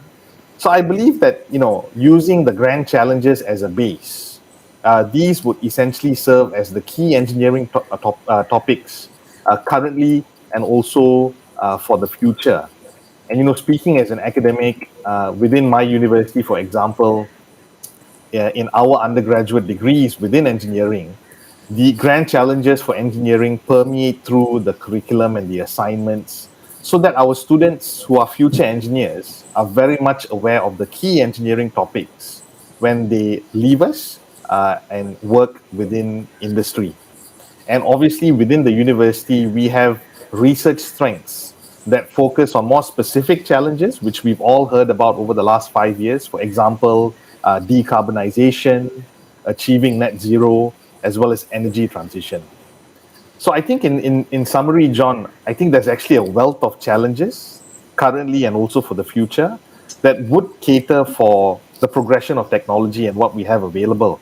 And I think, this would only support the restart of certain industries as we are moving through the recovery caused by the disruption of the pandemic. So I think that's what I would have to say, John. Thank you so much. Thanks, Prof. Yeah, I think we'll touch. Very good point that you raised. Making sure that the future technology is not just addressing, industry challenges, but the sustainability of the planet, and making sure that the new technologies are also working on that. And I think it's a very good topic which we will touch on a little bit later. Moving to Mr. Siva, there are various programs and initiatives that the government has launched, as you mentioned earlier, as a catalyst, to support the companies to transition, into smart manufacturers or smart companies. Can you briefly explain what are some of these programs and facilities so that, and how successful they are so that, the participants today will roughly know where to go and where to seek some of these supports? Yeah. Thank you, John. But before I answer your question, I would like to share with you an incident that happened during, I think this happened maybe 2 years back when I was a panelist in one of the, I think, budget event, Deloitte, PwC, EY, always they have this huge event, in the hotels. So during that panel discussion, there was one question posed to me by one of the, what they call participant. And he asked me, point blank, tell me, what's in it for me to to adopt Industry 4.0. I was taken aback, so I told him, very simple, your survival. Yeah. So you don't need the government to give you money to adopt Industry 4.0. Yeah. The mindset must be there that, you have no choice. If you're SME, if you're supplying to multinational corporation, if you don't adopt from Industry 4.0 technologies, you don't adopt IoT, you don't adopt, let's say, cyber security, you don't adopt, big data, you will miss the opportunity. In 5 years' time, maybe you'll be struggling. In 10 years' time, maybe you'll be out of the business. Yeah. So it is a matter of survival, I would say, rather than a choice. Yeah? So that, having said that, let us look at what MIDA has done. First thing first, you need to have a policy formulation. So MIDA has, although MIDA is actually an investment promotion agency, true and true, I always say this to all people, all business community, even among MIDA officers, we are actually a marketing agency. We sell Malaysia, we attract investments. At the same time, we also promote domestic investment. But we are also very much involved in policy formulation. The industry forward blueprint by MITI, there's a lot of inputs from MIDA. The what we call Industry 4.0 revolution, Industry 4.0 by MOSTI, that was, we were also consulted. When you talk about digital economic blueprint, MIDA's input was there. So that is number one. Number two, coming up with policy framework and whatnot is one thing. Yeah, I think Malaysia is good at that. I think we have one of the, most comprehensive blueprints in the world, in every aspect, I would say. But what is more important is translating those policy framework into actionable plan. Okay, in terms of programs, in terms of incentive schemes, for example. So again, you would have noticed that MIDA is very much involved in coming up with the guidelines as well as providing the incentives. In every budget, if you look at the budget announcement, you will find that actually MIDA is always mentioned. Yeah. In terms of incentives that we provide, whether it is SAG, Smart Automation Grant, whether it is Automation Capital Allowance, or whether it is a High Impact Fund, modernization, whether it is a Domestic Investment Strategic Fund. Yeah. So there where we come up with the guidelines, we come up with the forms, we come up with the committee. On top of that, MIDA is the one who evaluates, and of course, end of the day, we issue the approval letter. That is the second. The third is also we are very concerned about the infrastructure, as I mentioned just now. Yeah, one of the areas that MIDA was very much involved in making sure that we are able to attract investments, or at least get our local players to move up the value chain, adopt Industry 4.0, is to have a proper infrastructure. For example, the industrial parks that we have actually now upgraded. That's number 3. Then we come to talent. This is the major challenge that we face. I always tell my team, I always tell all potential investors, I think convincing an investor to invest in Malaysia is the easiest thing to do. But the tough part is actually to get the right talent, because now we are talking to companies with technology, with this tomorrow's technology, future technology. MIDA is always ahead of the curve. ATNS project in Malaysia, they are producing what? Not just IC substrate, they are producing the next generation IC substrates. For that, you need to have the right talent, isn't it? So therefore, we are working with the universities, the colleges. Yeah? We are talking to the vice chancellors, trying to make sure that their education, our education system is actually in line with the future technology that we are bringing in. Not only that, we are also now involving directly through this MADC program, for example, to produce IoT generalists. Yeah? And then we are also doing through our Advanced Technology and Research and Development division in MIDA to match make these companies, the SMEs in Malaysia, with the service providers, isn't it? All these Industry 4.0 service providers that we have, and then we are trying our level best to try to see whether can we do the matchmaking, help them, especially the local SMEs. We can talk about Industry 4.0, end of the day, the local guys out there, all this sounds Greek to them, Their machine is not even 2.0, not even, 1.0. So what are we talking here? Yeah. So we need to go to their level. Make sure that we can install some kind of equipments or whatever, make the machine smarter, so that you can then read some data, and after that gradually, do this intervention, readiness assessment study and whatnot, try to find where they are, and then help them up slowly to adopt Industry 4.0.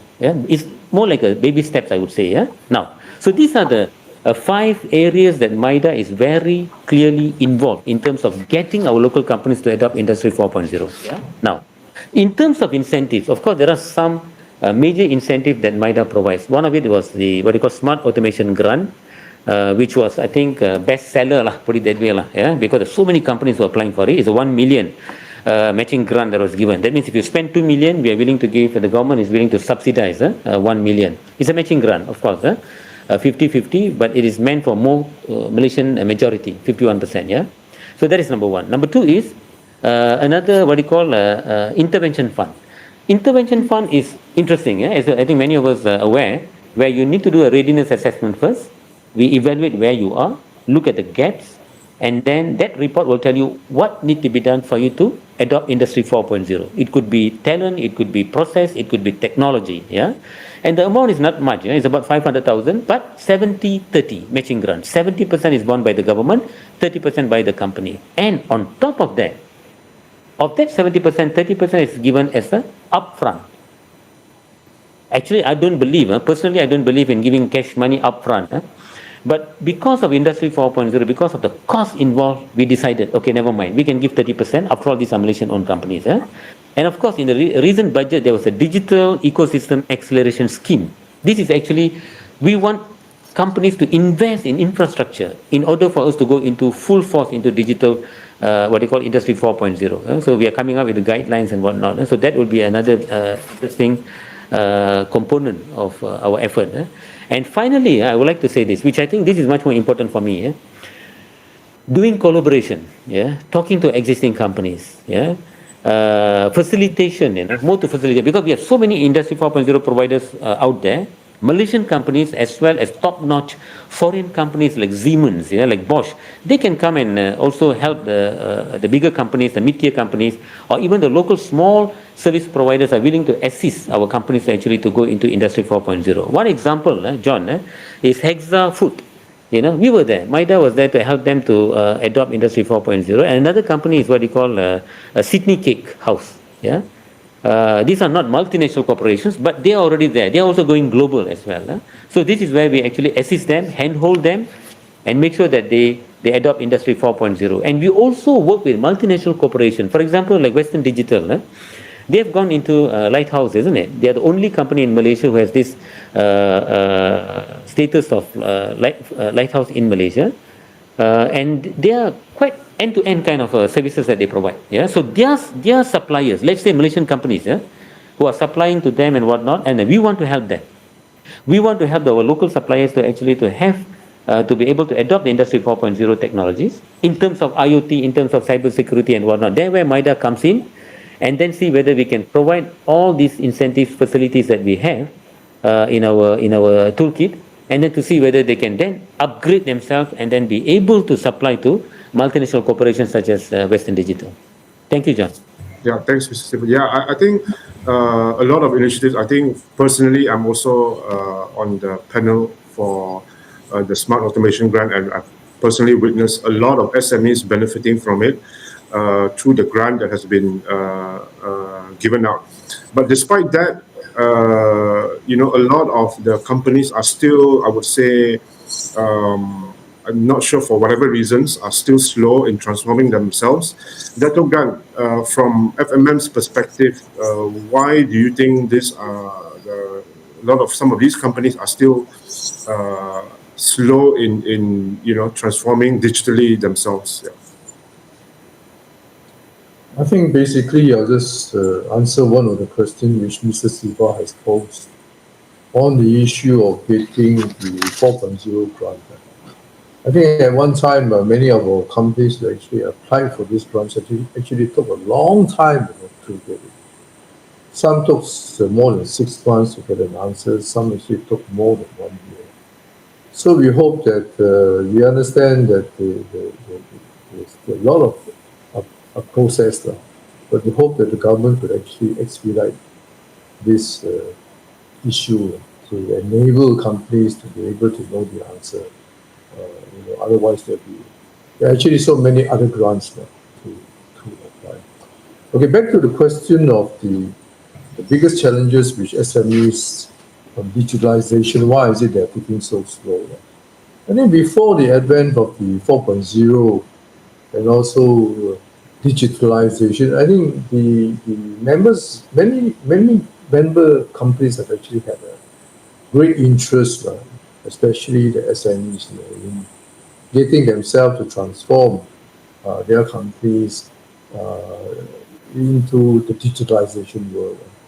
But again, from the research which we found that finance and employee skills and the inadequate technology, it is a problem to them.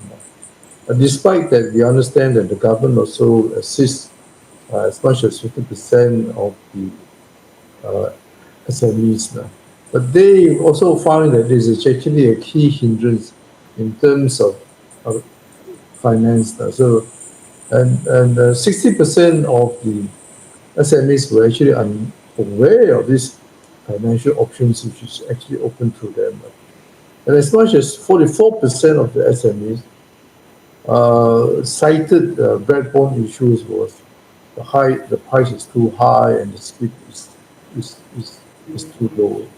And then you also find that in many of the industrial parks around the whole of Malaysia, not many of them are actually getting Wi-Fi, broadband, and I think there is some monopoly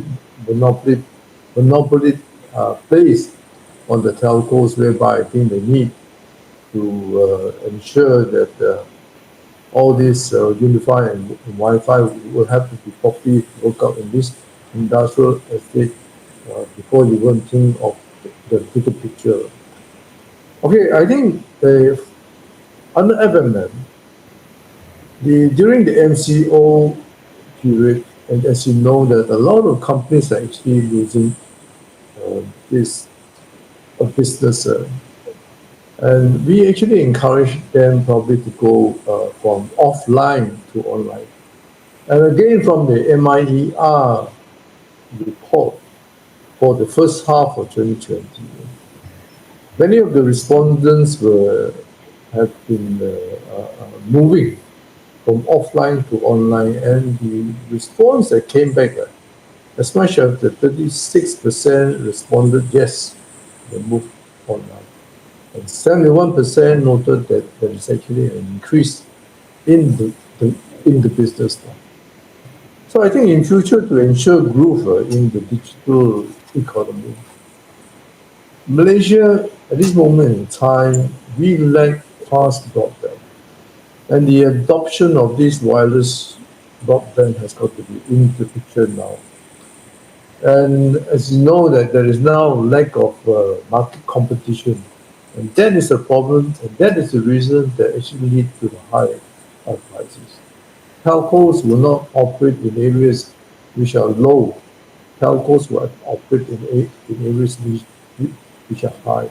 Okay, and also we also find out that because this is the lack of the know-how on how companies would know how to transform themselves to digitalize, especially in the workforce. And companies have got to be literate, Otherwise, especially the SMEs, they know nothing about this. And the fourth one that we found that it was actually the areas of what the so-called the budget. None of them actually had the money to do so. Okay. I think that's about it. Thanks. Thank you so much. Yeah, thanks, Dr. Gan.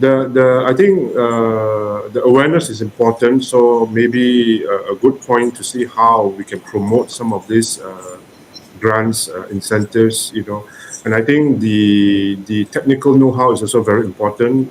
And I know personally, MDEC in the SAG Smart Automation Grant, they actually have a list of panel system integrators, that the SMEs can actually appoint to help them, in the understanding and not just providing the grant. So I think maybe thanks for pointing that out. And I think we need to promote more of what's available to make people become more aware. I think it's also important for the private sector and the public sector to drive the industry 4.0. I think you must have some kind of a financial package that must be given to SMEs, and then to enable them to conduct R&D. You see, so and some of the approach to the problem is to ensure that there is high quality of infrastructure. Otherwise, if you do not have that, how is it going to work? Okay, thank you. Thanks. Yeah, accessibility, very important.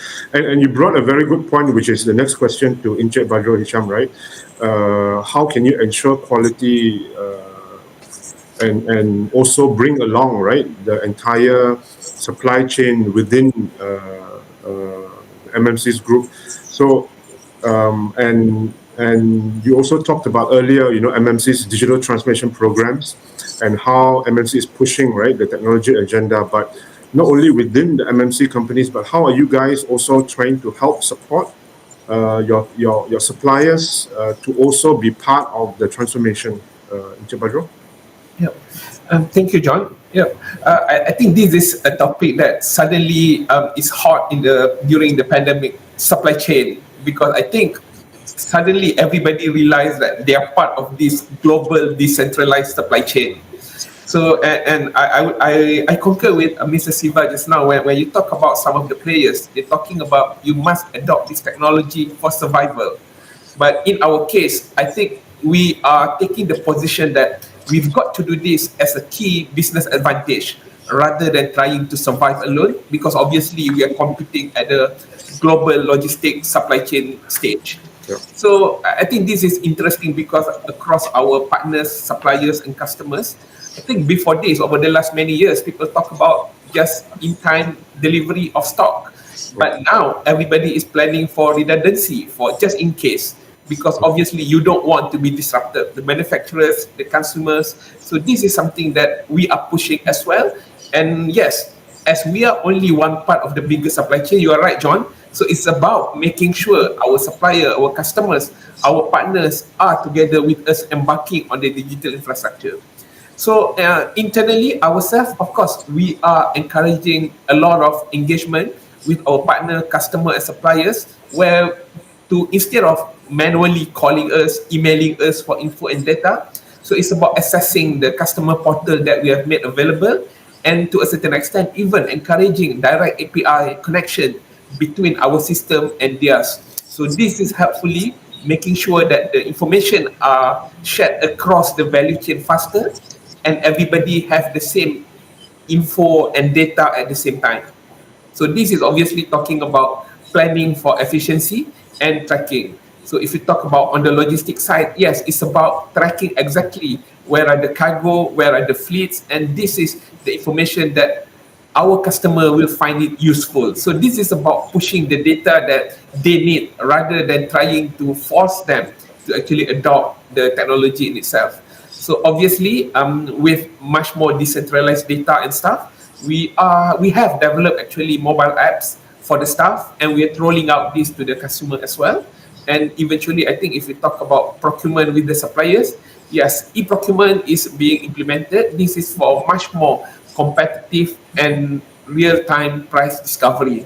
And I think even to our customers and even on the property side, we have seen that virtual site visit is a reality now. So that's something that I think everybody across the value chain has and willing to adopt, John. So I think it's making sure that our partners, our customers, our suppliers see the value of investing in this so that they become more competitive, John.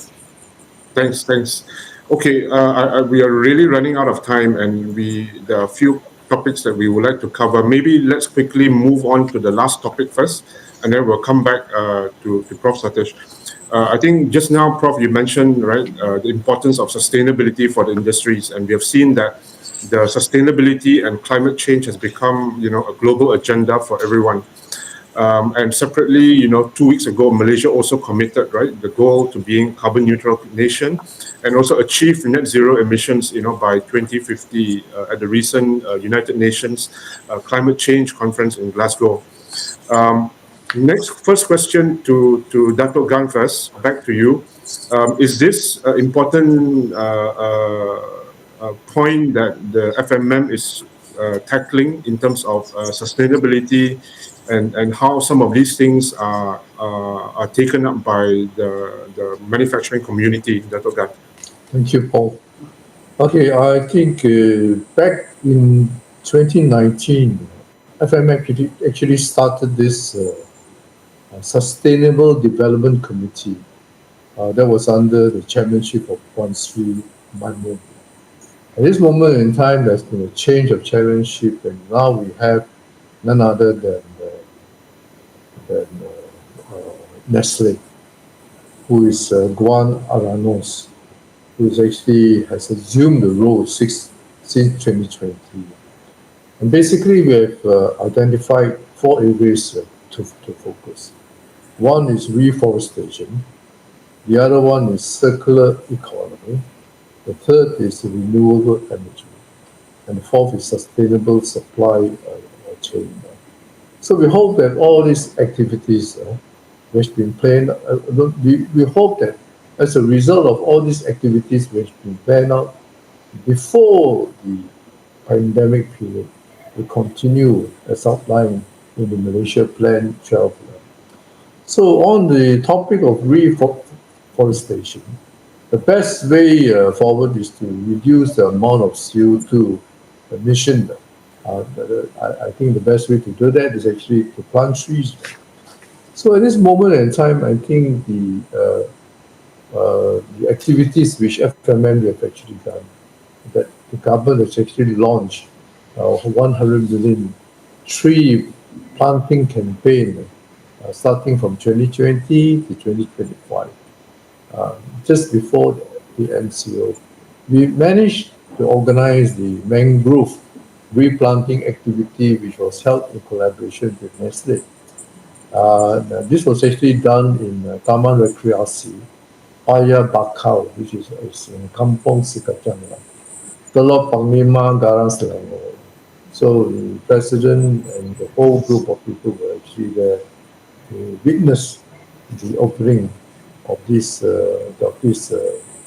planting of trees. So we also recognize that in order for this sustainability to be widely discussed, there should be great opportunities for companies to invent the ways to adopt to the new opportunities, for new technologies to ensure that this will actually give a competitive edge. As you know, that the climate issue will not go away. I think talking is easy enough, but implementation could be very, very tough. And I believe that many of the companies in the world, like people like Apple and Starbucks and all the big companies, they have a time frame, on how the implementation can be done. And even in China itself, I think they also predicted by 2060 they should be able to adopt some kind of a system. And since Malaysia have already agreed that by 2050 that we will take at least by 2030, I think we will take at least 45% of the thing it can be done. I think the important aspects that I would like to talk about today will be the IPMCs, the Industrial Park Management Committee. We also understand that the government have come up with this eco-industrial park. And this eco-industrial park will be facilitated in 5 states. Each state will have 3 industrial estates. We're trying to convert these 3 industrial estates into eco-industrial park. And I know it's a huge task. We have identified, for instance, in Tapa, which are the areas that we should be doing it. The one which are doing it will be in Ipoh, there's one in Ipoh, there's one in Setiawan, and the other one will also be in Taipei. As to the rest of the other states, we're not too sure how they are going to do that. But I think there are many other companies who have actually come in to develop this eco park. I think namely some of the old industrial estates that we have. We are talking about probably 2030, 2040, 2050 implementing all these changes. The old industrial parks will never be able to do so. And the only way to do it is we have to create new industrial parks. new industrial parks, new eco parks, whereby there is facilitation of gas, of unified, of everything which is actually going in. Access of these industrial parks, the old ones, there's no access of gas. There's no access of unified. I mean, it is so bad. So unless we transform ourselves from the old industrial park to the new industrial park, with the way forward, these are the companies or the factories which are giving off greenhouse gas. And this, I think, is a time that we must do it. Yep. I think there are also other companies in Johor who are actually doing it. I think the people like the Frontal Industrial Park, the City Eco Park, and then we have the Kulim High Tech Park. I think they are doing it very, very well. The BioX cell from Malaysia from Iskandar Putri Johor, and we hope that the way forward that we have to create new industrial parks in the future. Okay. Thank you very much. Thanks. Yep.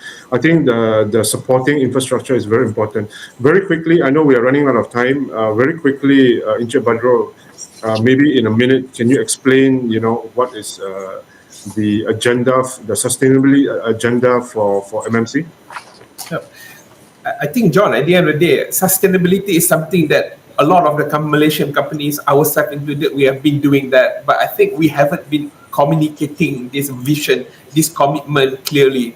So I think internally for us, it's not just about improving these matrices and measurement, but it's also about developing internally the sustainability-oriented culture so that collectively, overall, we are contributing to the UN SDG goals, but those that are related to our current businesses. So yes, I think similar to other companies, we would be coming out with and communicating our ESG commitment clearly, because now it's not just a matter of doing it. We have been doing it, but if you don't actually tell the world about it, you're not counted. So obviously this is something that industry player like us, something that we have to do. So go out there and communicate all our ESG commitment, John. Yeah, thanks. That's very important because big conglomerates like you guys need to lead by example. The communication is important so that people can also follow. Back to Mr. Siva, clearly just now Dato' Gan mentioned we need to also help support the industries. Being the custodian, right, for manufacturing investments in the country, I assume MIDA has this on its agenda. Mr. Siva? Sorry, you're on mute. Yeah. Can you be more specific in terms of what? Is it on R&D? Are you referring to? No. What is the? Is there sustainability? Oh, I see. Okay. A topic for MIDA to push forward. Yeah. Well, actually, you see, when we were, even in the 1990s, I think late 1990s or early 2000, that was the time when we really decided to go into high-tech kind of industries. So there where we came up with all these guidelines for high-tech companies, strategic industries, And since then, what we have done is that we do have this cost-benefit analysis. That means each and every project that we want to bring into Malaysia, or those that we want to give tax incentives. So we really look into all the elements, and one of it is, of course, environmental related. So we look at all these parameters, and then we see where they stand, and then only we will try to give them the best incentives available. So that has always been there. But of course, over the last couple of years, you have this ESG as well as SDG standards, being applied, and of course, these will then be translated, as we approve new projects moving forward. Meaning, this would be a criteria, for example, for the companies to actually to avail themselves to the best incentive that we have. That's number one. Number two, on our own, as you know, MIDA has been actually attracting, propagating, I would say, investments in the green space for a very long time. There are 6 areas that we look at. One,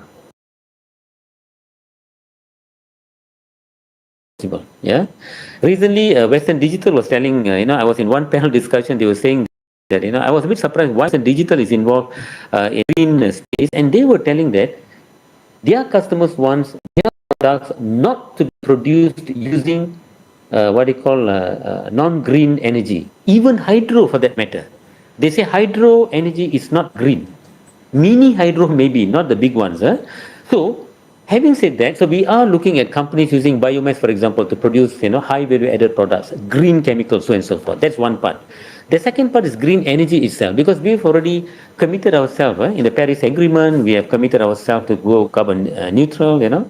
So how do you achieve that? So you need to increase the renewable energy mix, isn't it? Currently, ours is only 18%. We want to reach 31% in a few years' time, and then to hit, I believe, 40% by 2040. Yeah.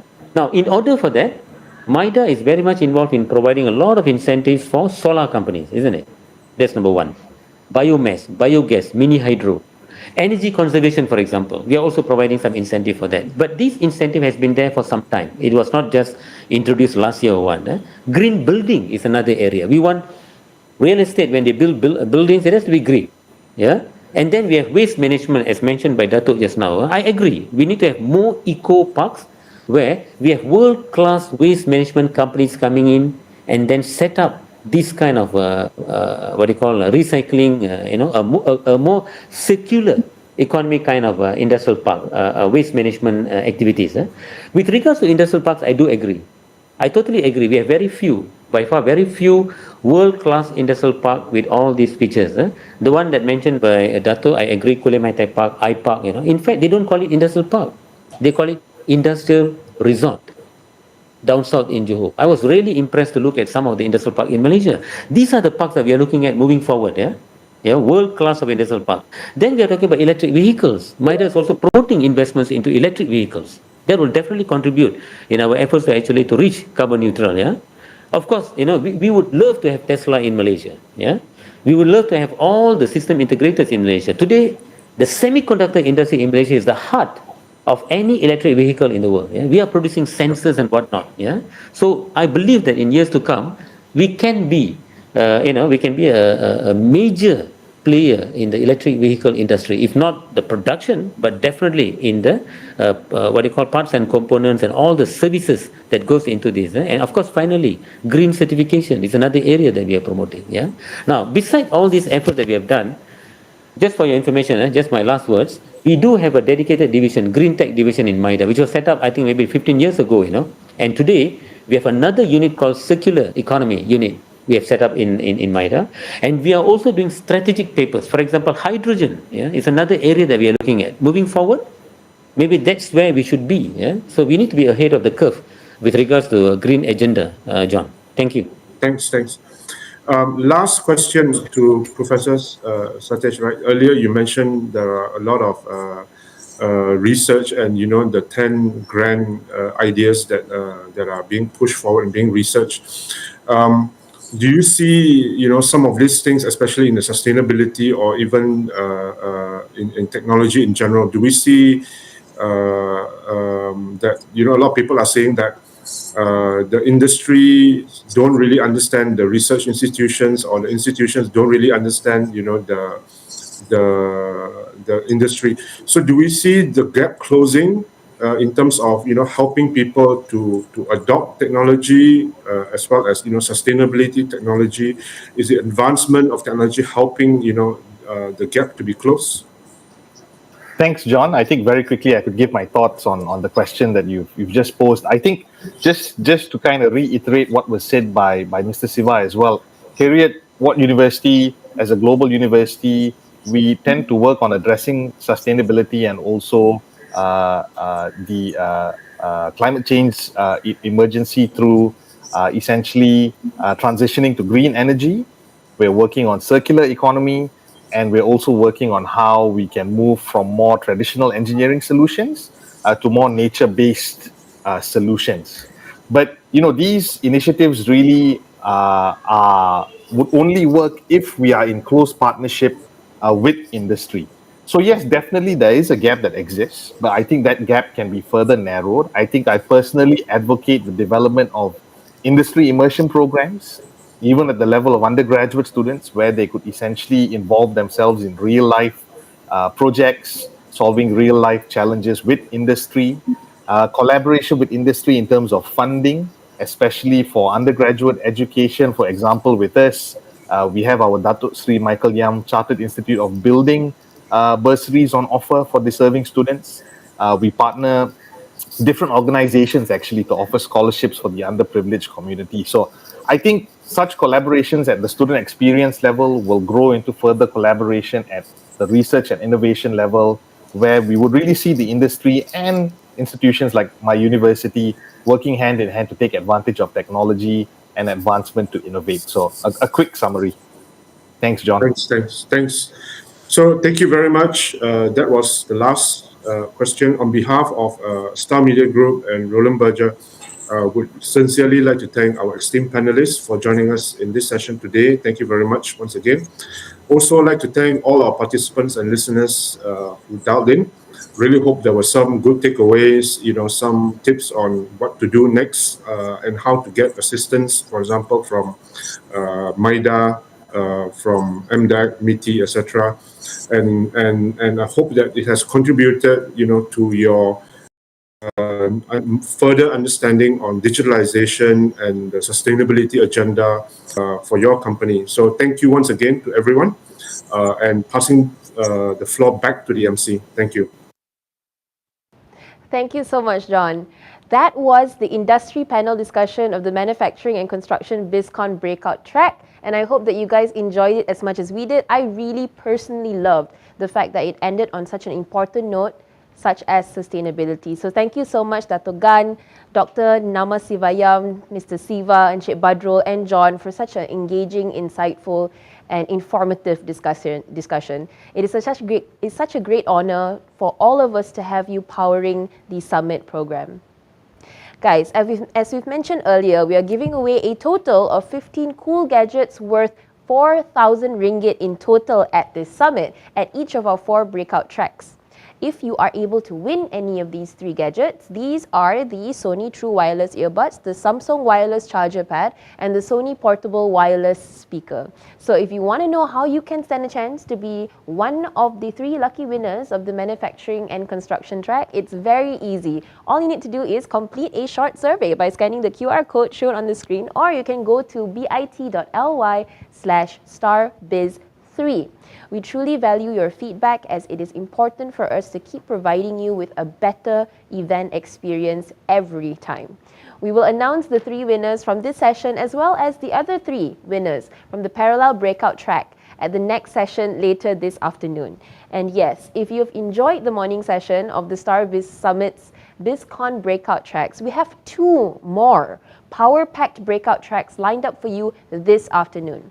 At the grand finale of the StarBiz Summit later, we will be covering the future of work and tech for good and the digital finance tracks. We have more lined up for great speakers to power insightful and engaging discussions at the afternoon session. To learn more about these programs, as well as the speaker profiles, you can check out the agenda if you're on Jublia, or you can visit bit.ly/starbiz2021.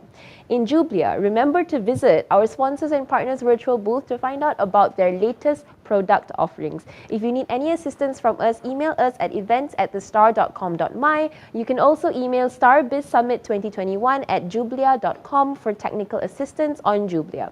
I'm signing out, but this page will remain live in the next 10 to 15 minutes, so please do remember to complete the short survey so you can stand a chance to win one of the 3 cool gadgets. Please also share the StarBiz Summit with your colleagues and industry peers and invite them to check out the Biz-Con breakout tracks this afternoon.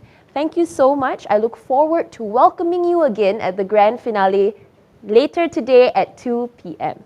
Bye.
You've heard it before. The connected age.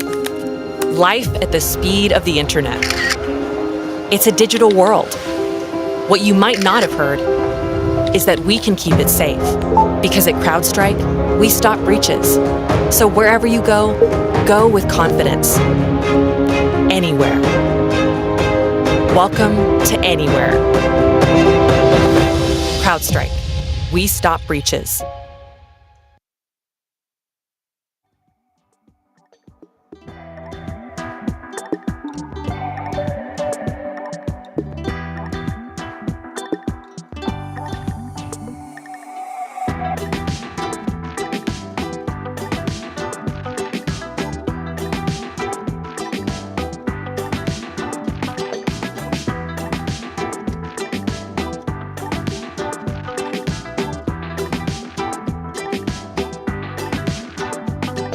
You always knew you'd be in for a ride. There'd be ups, downs, twists, and unexpected turns. It would be an exciting journey, even a little scary at times. And although it's difficult to predict what's around every corner, there's something else you understood.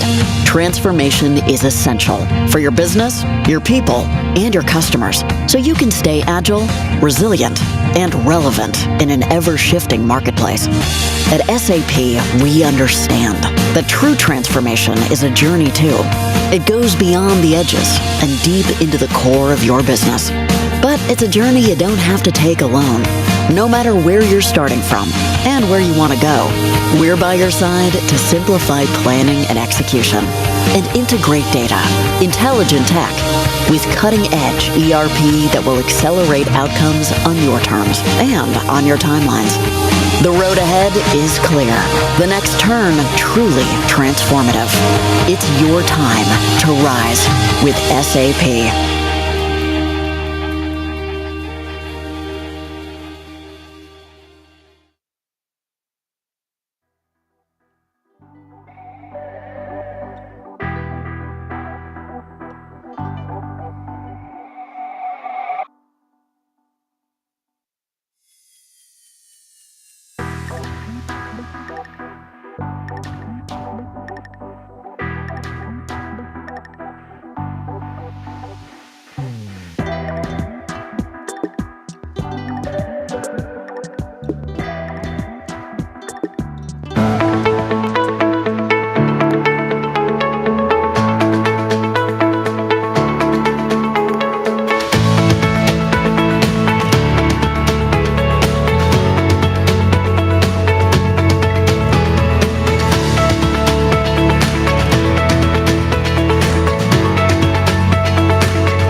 Welcome to the future. Welcome to the future. Here we are making history, higher than we've ever been. You're gonna wanna get ready, get ready, get ready. Welcome to the future.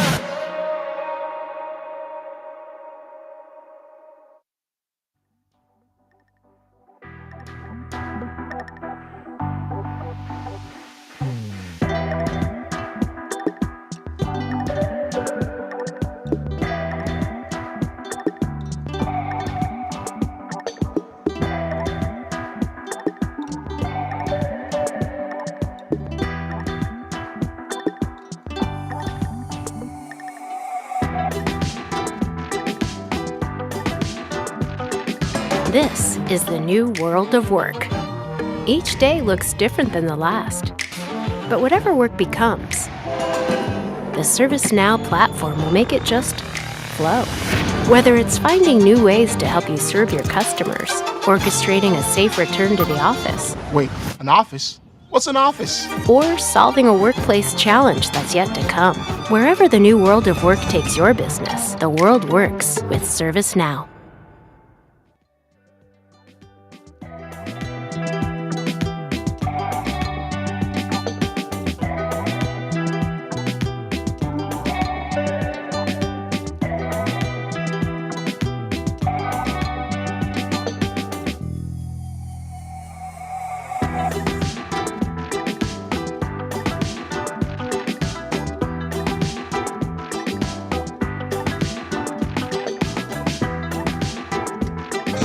So I say the word innovation and you immediately think, the pulley. Wait, what? Stay with me. Let's go back to around 25 BC. Archimedes of Syracuse. Major big brain dude. He had this incredible idea. Here's how his buddy Plutarch reported it. He said Archimedes moved an entire warship using pulleys and his own strength. That is innovation. Not 2.0 or an upgrade or the next generation, but something that changes the way we think and work and live. The heralded breakthroughs have more often than not merely walked to the edge of innovation. The cloud and AI and low code. Complex problems can only be solved by solutions that don't cause more problems. So what would Archimedes do today? He'd build a pulley and call it robotic process automation. Make the tech learn the human, name the task, name the workplace. RPA allows companies to automate at the UI level, connecting disparate technologies. Granted, that's a really wonky sentence. All it means is this: you and your employees can now pull vastly more than your own weight.